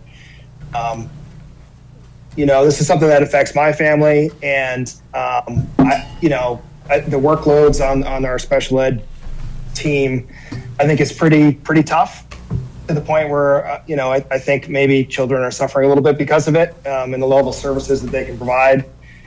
And, additionally to that, I think every year we talk about how we want to reduce central office spending, but I don't think that's at the expense of the kids, right? So I would encourage that we're careful when we look at that, and I would encourage the central office to look at the staffing levels for special ed and make sure that we are not swinging too far in the opposite direction, and not just with personnel too. Making sure there's money available if there's extra supports needed for things that cost money. And then I think switching back over to the OVUU side, this is probably an unpopular statement, but I guess I'm feeling like the idea that we could trim more money out of the budgets without impacting positions is probably unrealistic. I think already it's too hard for our teachers to get the materials that they need in order to teach, whether that's supplies or, if a rug gets destroyed, or having extra money so you can have a fun day after a month of learning.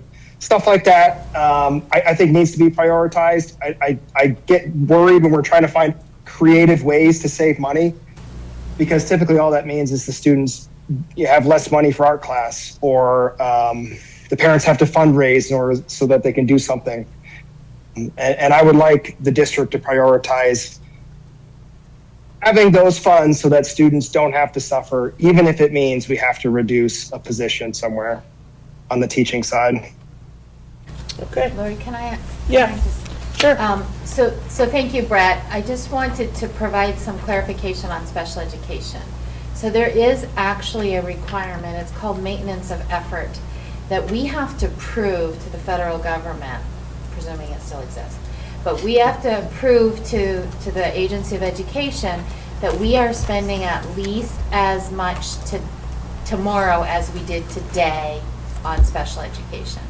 So there is already kind of built into that regulation, and if we can't prove that, then we will not be granted our Individual Disability Act Part B funding from the federal government. So there is already a bit of a safety net that says on a per pupil basis, we have to prove that we are not reducing special education to balance the budget. Do we have any attrition? We don't know That's that the yet. one exception. If we were to, for example, if we can't prove on an aggregate level that we're spending at least as much per pupil in special education today as we did yesterday, then we are allowed to go into, well, why? And is it because three high top of the scale teachers retired? Is there a reason besides the quality of services and the service that we're not doing that?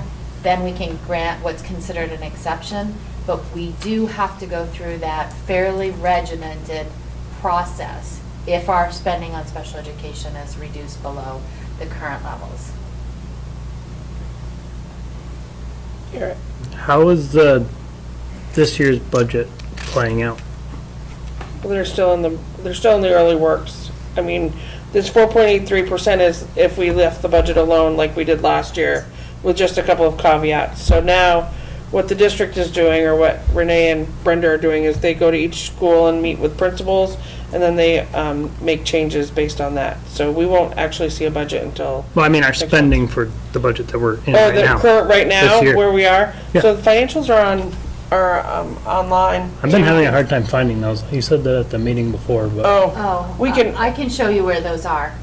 but that's available to the public. Yes, they There's are. one comment that I get all the time from garbage drop-off talks. I was like, what? Oh, the dump, okay. Literally, Yeah. almost every person I've asked says that they definitely don't want to cut teachers and they don't want to cut any special education or anything, but they think that central office is this leviathan that's hoarding Yeah, gold. we keep hearing that. So, Smog. I mean, transparency, Right. Well, they think. I know. Oh, well, And right, that's a I know, broken I know. record, but- So every year, when But we I do talked to the, 3 people that said they heard Brenda's comment at that meeting 2 weeks ago that said it's on the website, and then they're like, oh, it's not on the website. oh, well, they should be, we'll make sure that they are, but I'm sure they are, but, it may just be that they're hiding somewhere. They're on the business office page. Right, and one of the things that the RNESU budget did last year, and will do better this year, is to show how the money at central office is being spent and where. And we have also said that we will present the RNESU budget to Otter Valley so that you guys see it. We don't normally do that. We just fold it into Otter Valley. So that way, during a meeting, people will see what the RNESU budget looks like and can ask questions. Okay? Because that, I don't know if you're new, so the RNESU budget is our special ed, central office, curriculum, food service, I'm forgetting facilities, or transportation. Thank you, not facilities, transportation. Okay. And so all of those are, RNESU takes care of that, and then about 15% of those expenses go to Barstow, because we provide that to Barstow, and about 85% come to Otter Valley. And so what happens is through assessments, that gets put into the Otter Valley and the BUU budget, so we don't necessarily present the RNESU budget. I mean, it's available, you can see it on the web and whatnot, but we don't necessarily present that to our 2 bigger boards. But we will do that this year at Otter Valley, so that people can see what that budget looks like. I just found it too. Oh, you did? Okay. Monthly Oh, yeah, financial financial reports. reports, there they are. Okay, so, any other questions? If they, in defense, we don't post it until September, because July and August are really hard to really project, but they are there. Okay. Yep. Other questions? Barbara, do you have a question? No, I was I was asking trying a to answer question. one. Do you want to offer it to That was everybody? what Kevin brought up, was it last year? Why we give so much money to Barstow, but then we lose the head count when they leave that school for our high school numbers, right? Well, so Barstow does have choice, and so that's why we are a supervisory union, is because they do not send their kids to Otter Valley, because they want a choice, and that's the way it's been since Barstow's been around, so they didn't want to give up that. There's many schools around the state that don't want to give up their choice, which is another reason Act 73 task force is having some problems with redistricting, or looking at that. You know, it's kind of funny that they talk about trying to maintain choice, but then going to regional high schools. What choice will they have? Right, yeah, I know. We'll see what the legislature comes up with, so. Historically, is this where the board typically starts, is say, go ahead with this, and then it sort of builds into the discussions of refinement as it's presented and dig deeper, so Yep. by jumping to this conclusion now, we're really not limiting ourselves We in don't the have to future have going a- forward, it's just giving Renee and his See, if team. we had all of the data for the building of the budget, we'd be able to give you the information that you need, and the budget parameters would be, they could be fairly narrow. Right now, the budget parameters are fairly broad, because we're getting the information that we need for the budget very piecemeal. And so what Brenda was saying earlier is that we actually may have a vast majority of the data that we need to come and provide you with information of what the budget environment is going to look like by December 1 is amazing. That's my hope. Okay, so, But just to remind you, you meet on December 2. yeah, So we wait for information from the state. yep, So we can't build out the budget. I don't know if new people know. yep, So it's true. it's hard to set parameters when no idea what So it the is. state's going to set. So when we get the information from the state, we take what we've come together so far on and kind of now put it into context of what it means to taxpayers. So I think what we're really asking you now is for some parameters about, as simply as Lori said, are you comfortable with 4.83? Or are you expecting us to fine tune it and become close to, what is your ultimate goal that you believe the community will support? Because again, under policy governance, you tell us what you think the community will support, and then your employee, the superintendent, will propose a budget that aligns with your ends and is within the amount of money that you feel comfortable your community will support. And you gave your 100% right. We never know why people say yes or no to a budget, but we do know that history has told us the last 2 years have been very challenging, with 3 budget defeats in 25, and last year, or the current year we're in's budget, passing by 1. So should we be conservative at this point? Well, I think there's a couple things we need to be thinking Right? about. I mean, inflation is 3%. Should it be Under, 3? Should we be thinking about a 3% rate instead of a 4 point? Well, we already know it's gonna go down a little bit because her health insurance was at 15% and it's Yeah. only 7.4. But then So she we know said it's we're gonna go losing down a kids, little though. right? Probably a 0.5 point. Okay, just a half a point, all right. Yep, and then we're losing kids, like you said, That goes the other way. right? And that's what I'm saying, to offset. There's also the, Plus, we don't know CLAs. I mean, well, that's, I know that's not something we have control over, but No, that does right. matter. Yep. Yes, it does. There's also the elephant in the room. Well, it's probably both of us.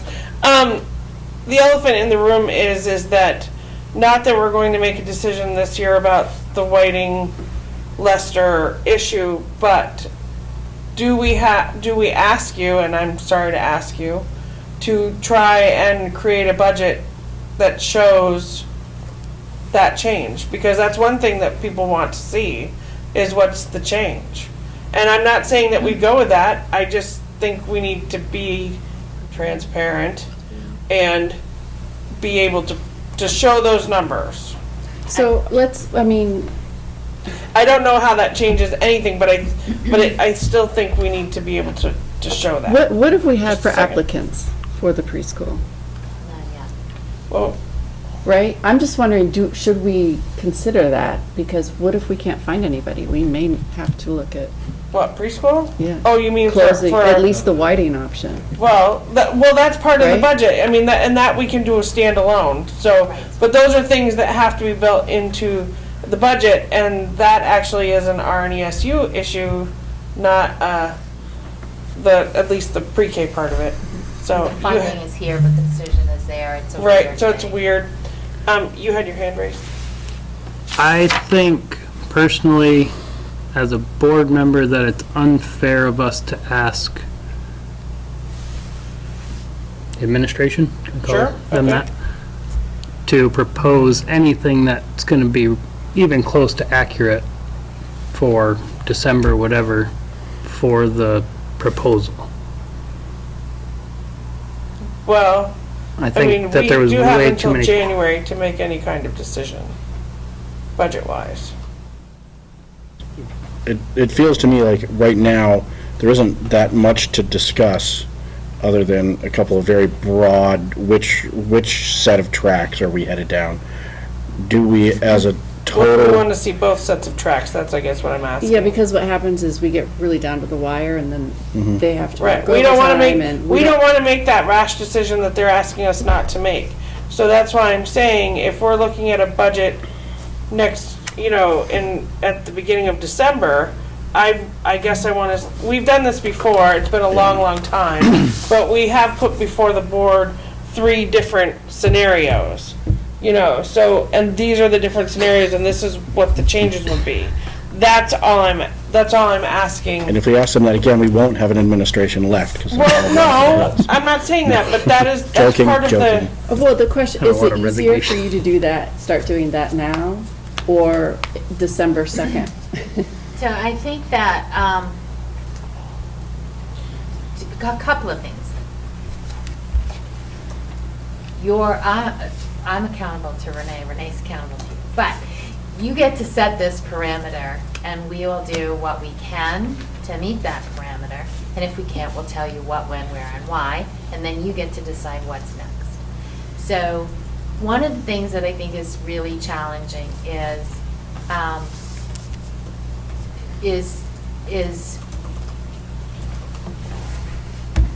there will be a savings if you were to merge OCA with Neshabie. And then people will say, but is that enough? And that's a value judgment that every single person will have a different answer to. And so, yes, we could do a budget that doesn't merge them, and we would make some normal recommendations based on things like class sizes in each of the different sites, based on things like historical spending on, fuel and whatever, right? We can do that. We should do that.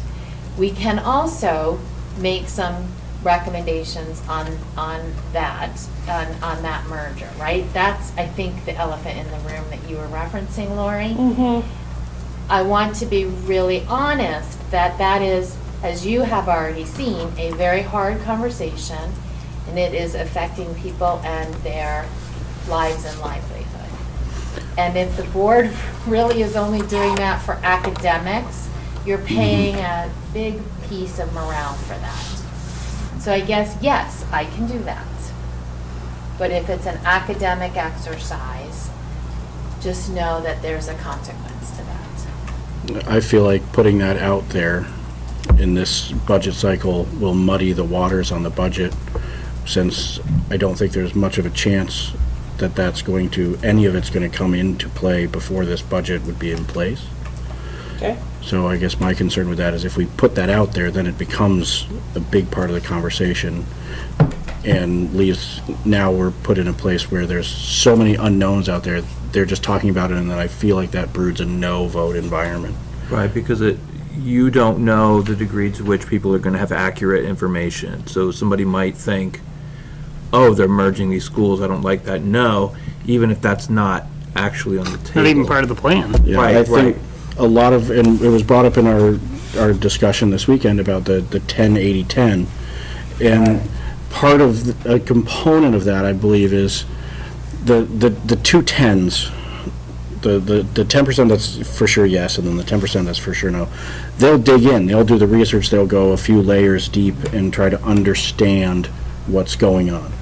The 80% in the middle, they sort of go for one layer. Now I'm projecting here, but they go one layer deep on their information and don't really dig in, don't really get beyond that. So whether their information comes from a social media post of an opinion of a friend, or just their own view at the transfer station on the weekend, or wherever it may come from, that's kind of where it stops. And that's a very hard environment to manage the information and the data. And so then you get 80% of the people who are stuck in the loop of, I don't feel that any of this is transparent. Had they chosen to dig deeper than the first layer of information that met them, they would find that that is not the case. But that's only 20% of the voters, and only 50% of that 20% is voting in favor. So that leaves, I think, adding a conceptual component to this may have more negative results. Okay. Because of that. Agree with that. Brett, you had your hand up. It was well said. Yeah, I mean, I feel like with a budget, right, we're asking for a number, right? We're not going in and saying, what's the number if you close OCA, right? We're setting a number. And I think maybe having a proposal where we keep the increase tied to inflation, and a proposal keeping everything status quo, I don't see that as that big of a strain on the administration, because it's really only preparing one additional conceptual budget. And that way, if the recommendation is to lock things in at inflation, meaning we have to close OCA or we have to close Whiting or we have to close Caverly, then we can decide from there. But the, you know, you can't budget to 3% without cutting anything, right? So we I think have that's to right. set the parameters now on what to cut to bring it to that 3%. Well, not Why is it up to necessarily. us to say that? No, you just have to say you want only a 3% increase. He has to Well, decide yeah. what he's cutting. Yeah. No. But we could also say, include Whiting. Well, you could. That would come later, I would think, right? That would be part of our, we would be next dissect month. his presentation, right? They would put together what they came up with, and we would say, well, we agree or disagree or whatever, so. And then we should have the numbers at that point that say, well, if this doesn't happen, it's going to be this much more on the budget. And we wouldn't be able to successfully meet whatever the parameter you've set. I like where Brett was coming from on those, having two options there. It's easy to digest, it's easy to differentiate why those numbers exist, and it's in line with, in my opinion, what the society is looking at right now. Inflation is a major thing, and if we can tie it to a major thing that people hear about all the time and is part of their life, boom, there's that, and it's easy to say, you know, we're not changing anything except it's just inflation has made this more expensive. So those are two tracks that are very easy for my interpretation of that 80% to float and analyze against each other.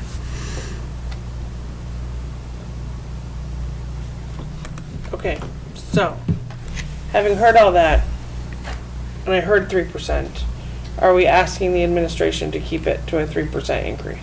I don't know what inflation is, but whatever, if that is in fact. Well, all we're inflation, saying is that whatever the budget is this year, the current 25-26 budget, increase it by 3% because of contractual things. We have teacher increases, we have, you know, whatever. But we want to keep the budget to only a 3% increase. So from our presentation 2 meetings ago, the consumer price index for August 2025 was 2.92. Right. So we can round it to 3. Yeah. Is everybody okay with that? Yeah. Seems reasonable. I'm sorry? Seems reasonable. Oh, okay. Okay. So if everybody's okay with that, we don't need to vote on that. I just need to have consensus. Hear your thoughts. Yeah. Okay. All right. Community linkage. Next Wednesday, November 12th, Renee will be at Sugar and Spice Mendon for one of his wonderful coffee talks. We are also having community outreach meetings on November 15th, excuse me, in OCA Whiting and Leicester from 9 to 11 and 12 to 2 respectively. And then on Saturday, November 22nd, there is a typo on the agenda. The community outreach for the Bruce Academy, Sudbury, and Caverly, Pittsford are both on November 22nd from 9 to 11 and then 12 to 2. So those are all areas where we can go out and talk to the public. Hopefully they'll come. What is planned for the community outreach? It's just mainly, it's a back and forth. They can ask questions, we can answer. Who's attending, I guess? So me and members of the cabinet and principals. Quick question, And you would like a board member to go? That'd be great. Well, it'd be great if board members showed up, yes. but not too many, because then you'll have a quorum and then you have to record it. Can't talk anything. Right. If I may, Yeah. the transfer station meetings, those are not happening? We don't normally do those until after we have a budget, so we do it in the cold, the very cold. That sounds great. On purpose. So they just That haven't been sounds great. planned yet. And I heard a discussion that at one point there wasn't access or something wasn't coordinated where access was available. Has that been, Access to what? because you said you were down at the pallet factory or something? Oh, no, once? we just aren't allowed to be at the dump in Brandon. They don't allow us to be like right there at the dump while you're taking your garbage out. So I Because always ask. it's just like a Because they flow of don't want us there, disruption. right, it's a flow of disruption. So I always ask Mr. Hayes if he would let us set up in his driveway, and he always says yes, so. And Understood. yeah, so as long as none of his pallets get hurt, he's okay with that. That way you see us on the way there, Yep. and then you can And talk you to us wave- on your way right. back. So it does actually work out Yeah, kind of well that way, okay? yep, Thank you. or it did last year anyway. So, all right. Sounded like he was volunteering. Yeah, I'm sorry, yeah, you can freeze to death this year. All right. I'll be in Florida. All right.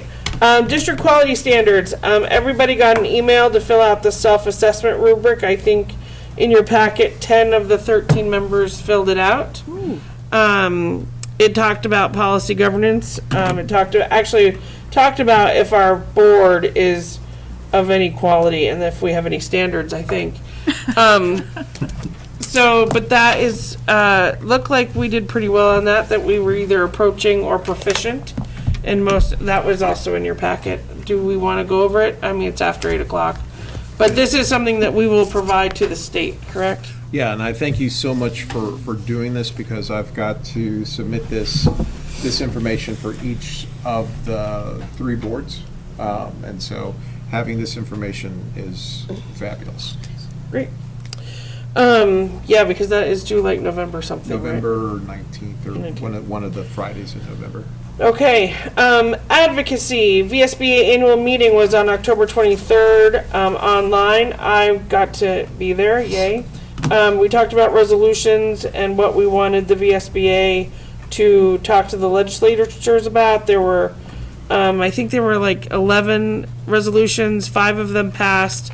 The 6 that did not pass were the small districts asking the VSBA to go on their behalf and tell the legislature not to shut them all down.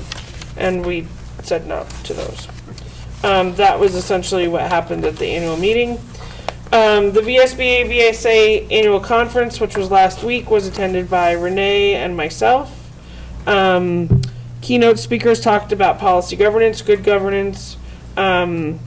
We also did some breakout sessions. Anything you want to report out about that? I just really liked the keynote.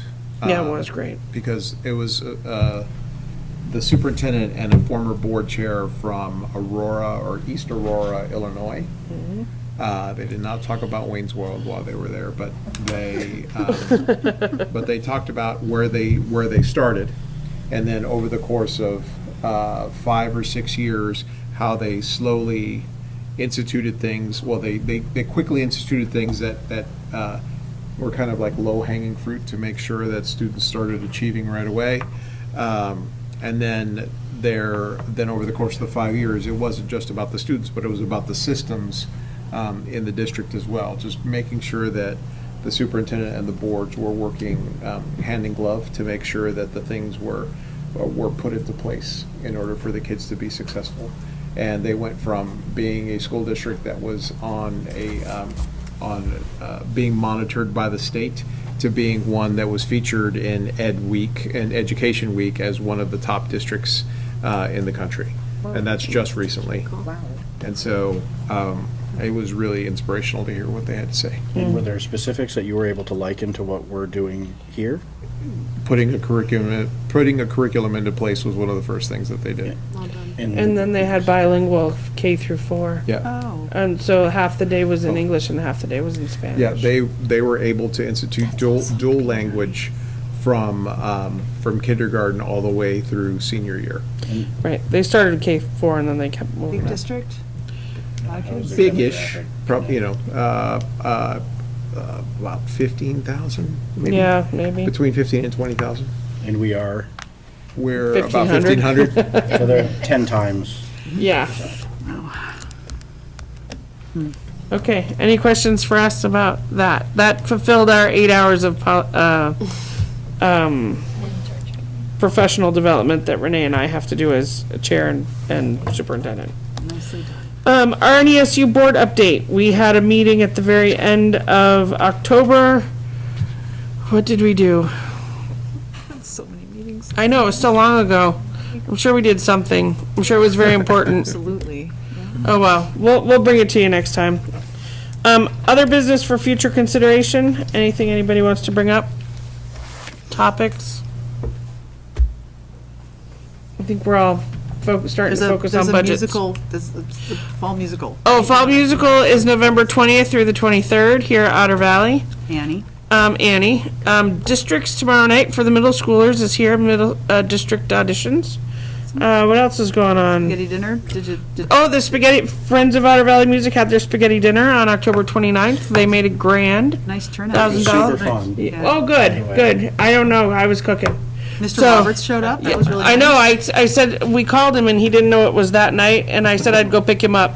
So he showed up. Oh, that's all. Thank you yeah. for doing that. 'cause Yeah, we so no, sat- that we was sat good with too. him. So yeah, it was a great turnout. We were almost out of food by the time it ended. It was a So lot of fun. That's great. Great. Yeah. The Nicely performance done. was cool. It was great. Well done. Yeah, no, so that's moving on. I have a question. Yes. So you're asking for future business. I'm just trying to get Yeah. into this. Do we have to decide right now, or is this something we can shoot you an email in the next couple of days? Yeah, and oh, say, yeah. Hey, is this cool? We can- Right, yeah, so one of the things is if you want to get something on the agenda, it does need to come to me 5 days before the agenda comes out. Agenda comes out on Friday before the meeting. Yep. So if you get it to me by Monday. Okay? Lori, Yeah. I want to Oh, ask, sorry. because something about the RNSU meeting we had, was that library thing? Library policy.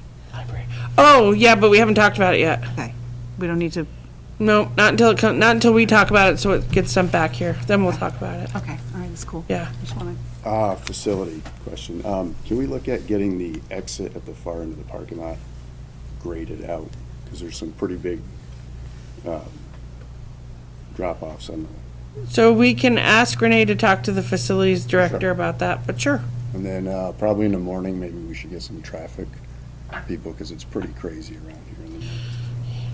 We We've have a heard that. traffic study taking place. November 10th. airplane.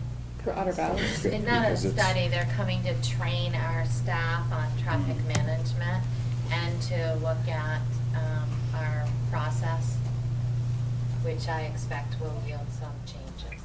Right. Widening that main entrance there where the accident was a couple weeks ago. That's a Yeah. scary spot every day after school.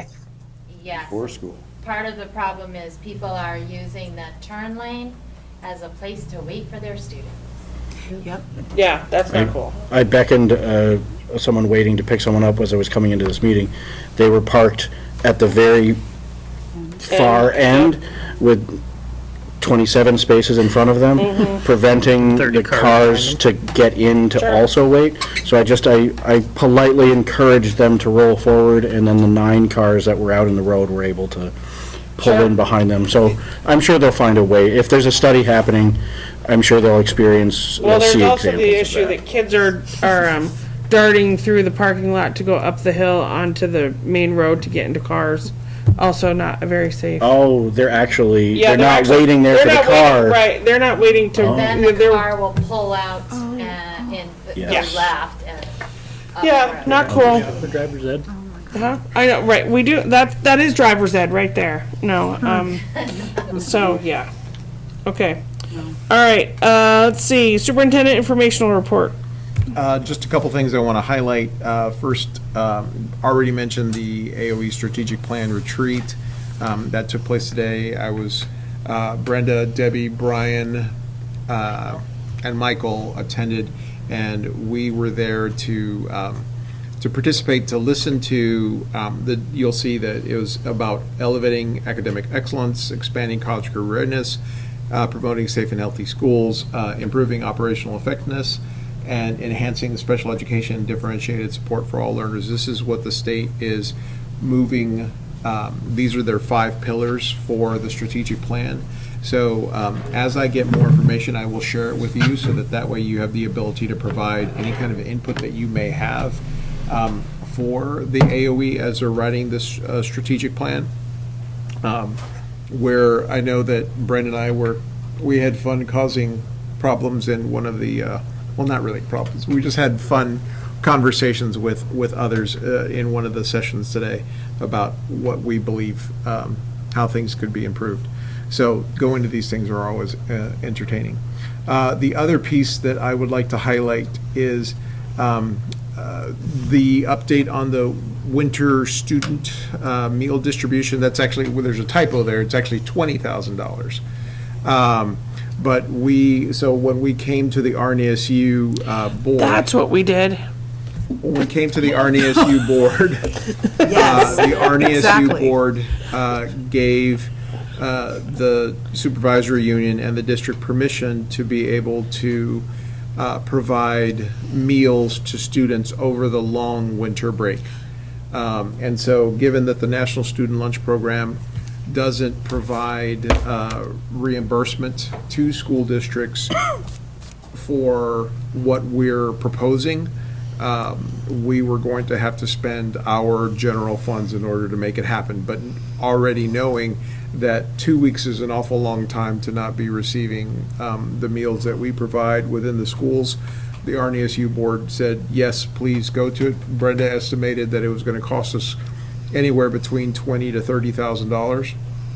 And so we are $20,000 already toward that goal. So we are very thankful to the anonymous donor who provided that money to the school district in order to kind of kick off this event. Now the money that we had already allocated, hopefully, will, if we have the need to go beyond the $30,000, we have that ready to go. Sometime this month, we will be sending out a survey to our families to see what level of participation is going to take place. But I'm just really happy to announce that we will be able to take care of our students over the long winter break with meals. And that came from a donation? The $20,000 came from a donation. That seems unusual. That seems like a pretty spectacular thing. Is that common? No. No, this is spectacular. And what I would say is that donation came about as a result of RNESU saying we want to do this for our kids. Oh, wow. And somebody saw that we wanted to do it, and they said, we want to help cover the first amount of money. Wow. So, again, RNESU board, thank you for listening to our pleas about being able to feed our students over winter break. Well, thank you for asking. I mean, really. Well, coming up with a plan, it's not a plan that we'd normally have ever seen. Well, it's a plan we've never seen before, actually. So just so you know, we are gonna ask for people, so we can gauge the participation, but it is not you have to enroll, it is not you have to, say It's like who you Veggie Van are. Go, as family, you can just roll up and they'll give you one. Like Veggie Van Go. Yep. And when we run out, we'll run out, but we're hoping to know how much. And we know over the summer, when we did this, we provided 300 kits a week. Mm-hmm. And did that absorb all of it then, or? We had a few left over that we gave to the food shelf. And the But first not very week, many. we had a severe shortage because of the, Right. Let me see, a couple of things. Can I, one is the girls' field hockey team did really well, so yay, field hockey. They went to the, I don't know. Varsity? semifinals? Are you talking about varsity? Varsity. Nice. The Veggie Van Go, I just think I finally am getting a glimpse into it. After she showed up but whatever. way late. I just want to say that. Yeah, I was late. He said 10:20, she said 10:40. Again, I heard that the parking lot was full of people picking Yes. up bags of vegetables, and it sounds like a really good program. If people don't know about it, it should. Yep. It's really awesome. And and are we going to get student reps to the board? We're working on it. I didn't. We're working on it. I don't know how that goes. We're talking to Michael. I got to get back to him. I wasn't. Yeah. Anyway. If you're looking for, recommendations, the recommendation should come from him and his that's fair. people. But So.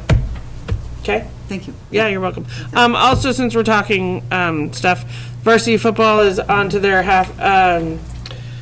semifinal this week against Woodstock. It's in Woodstock this Friday night, 7:00. So, if anybody wants to go, yes, because they have lights. Too bad it's not here. It would be more fun if it was here. But anyway, We'll turn the lights on anyway, even though. Sure, yeah. In solidarity. No, because that makes people really mad when they think we're leaving the lights on for no reason. I've heard a couple people upset about that already. Okay, anything else? That's it. All right, then I would entertain a motion to adjourn at 8:26. So moved. Second thought. All right, well, your yay is to leave, so thank you very much. Yay! Yeah, I know, right?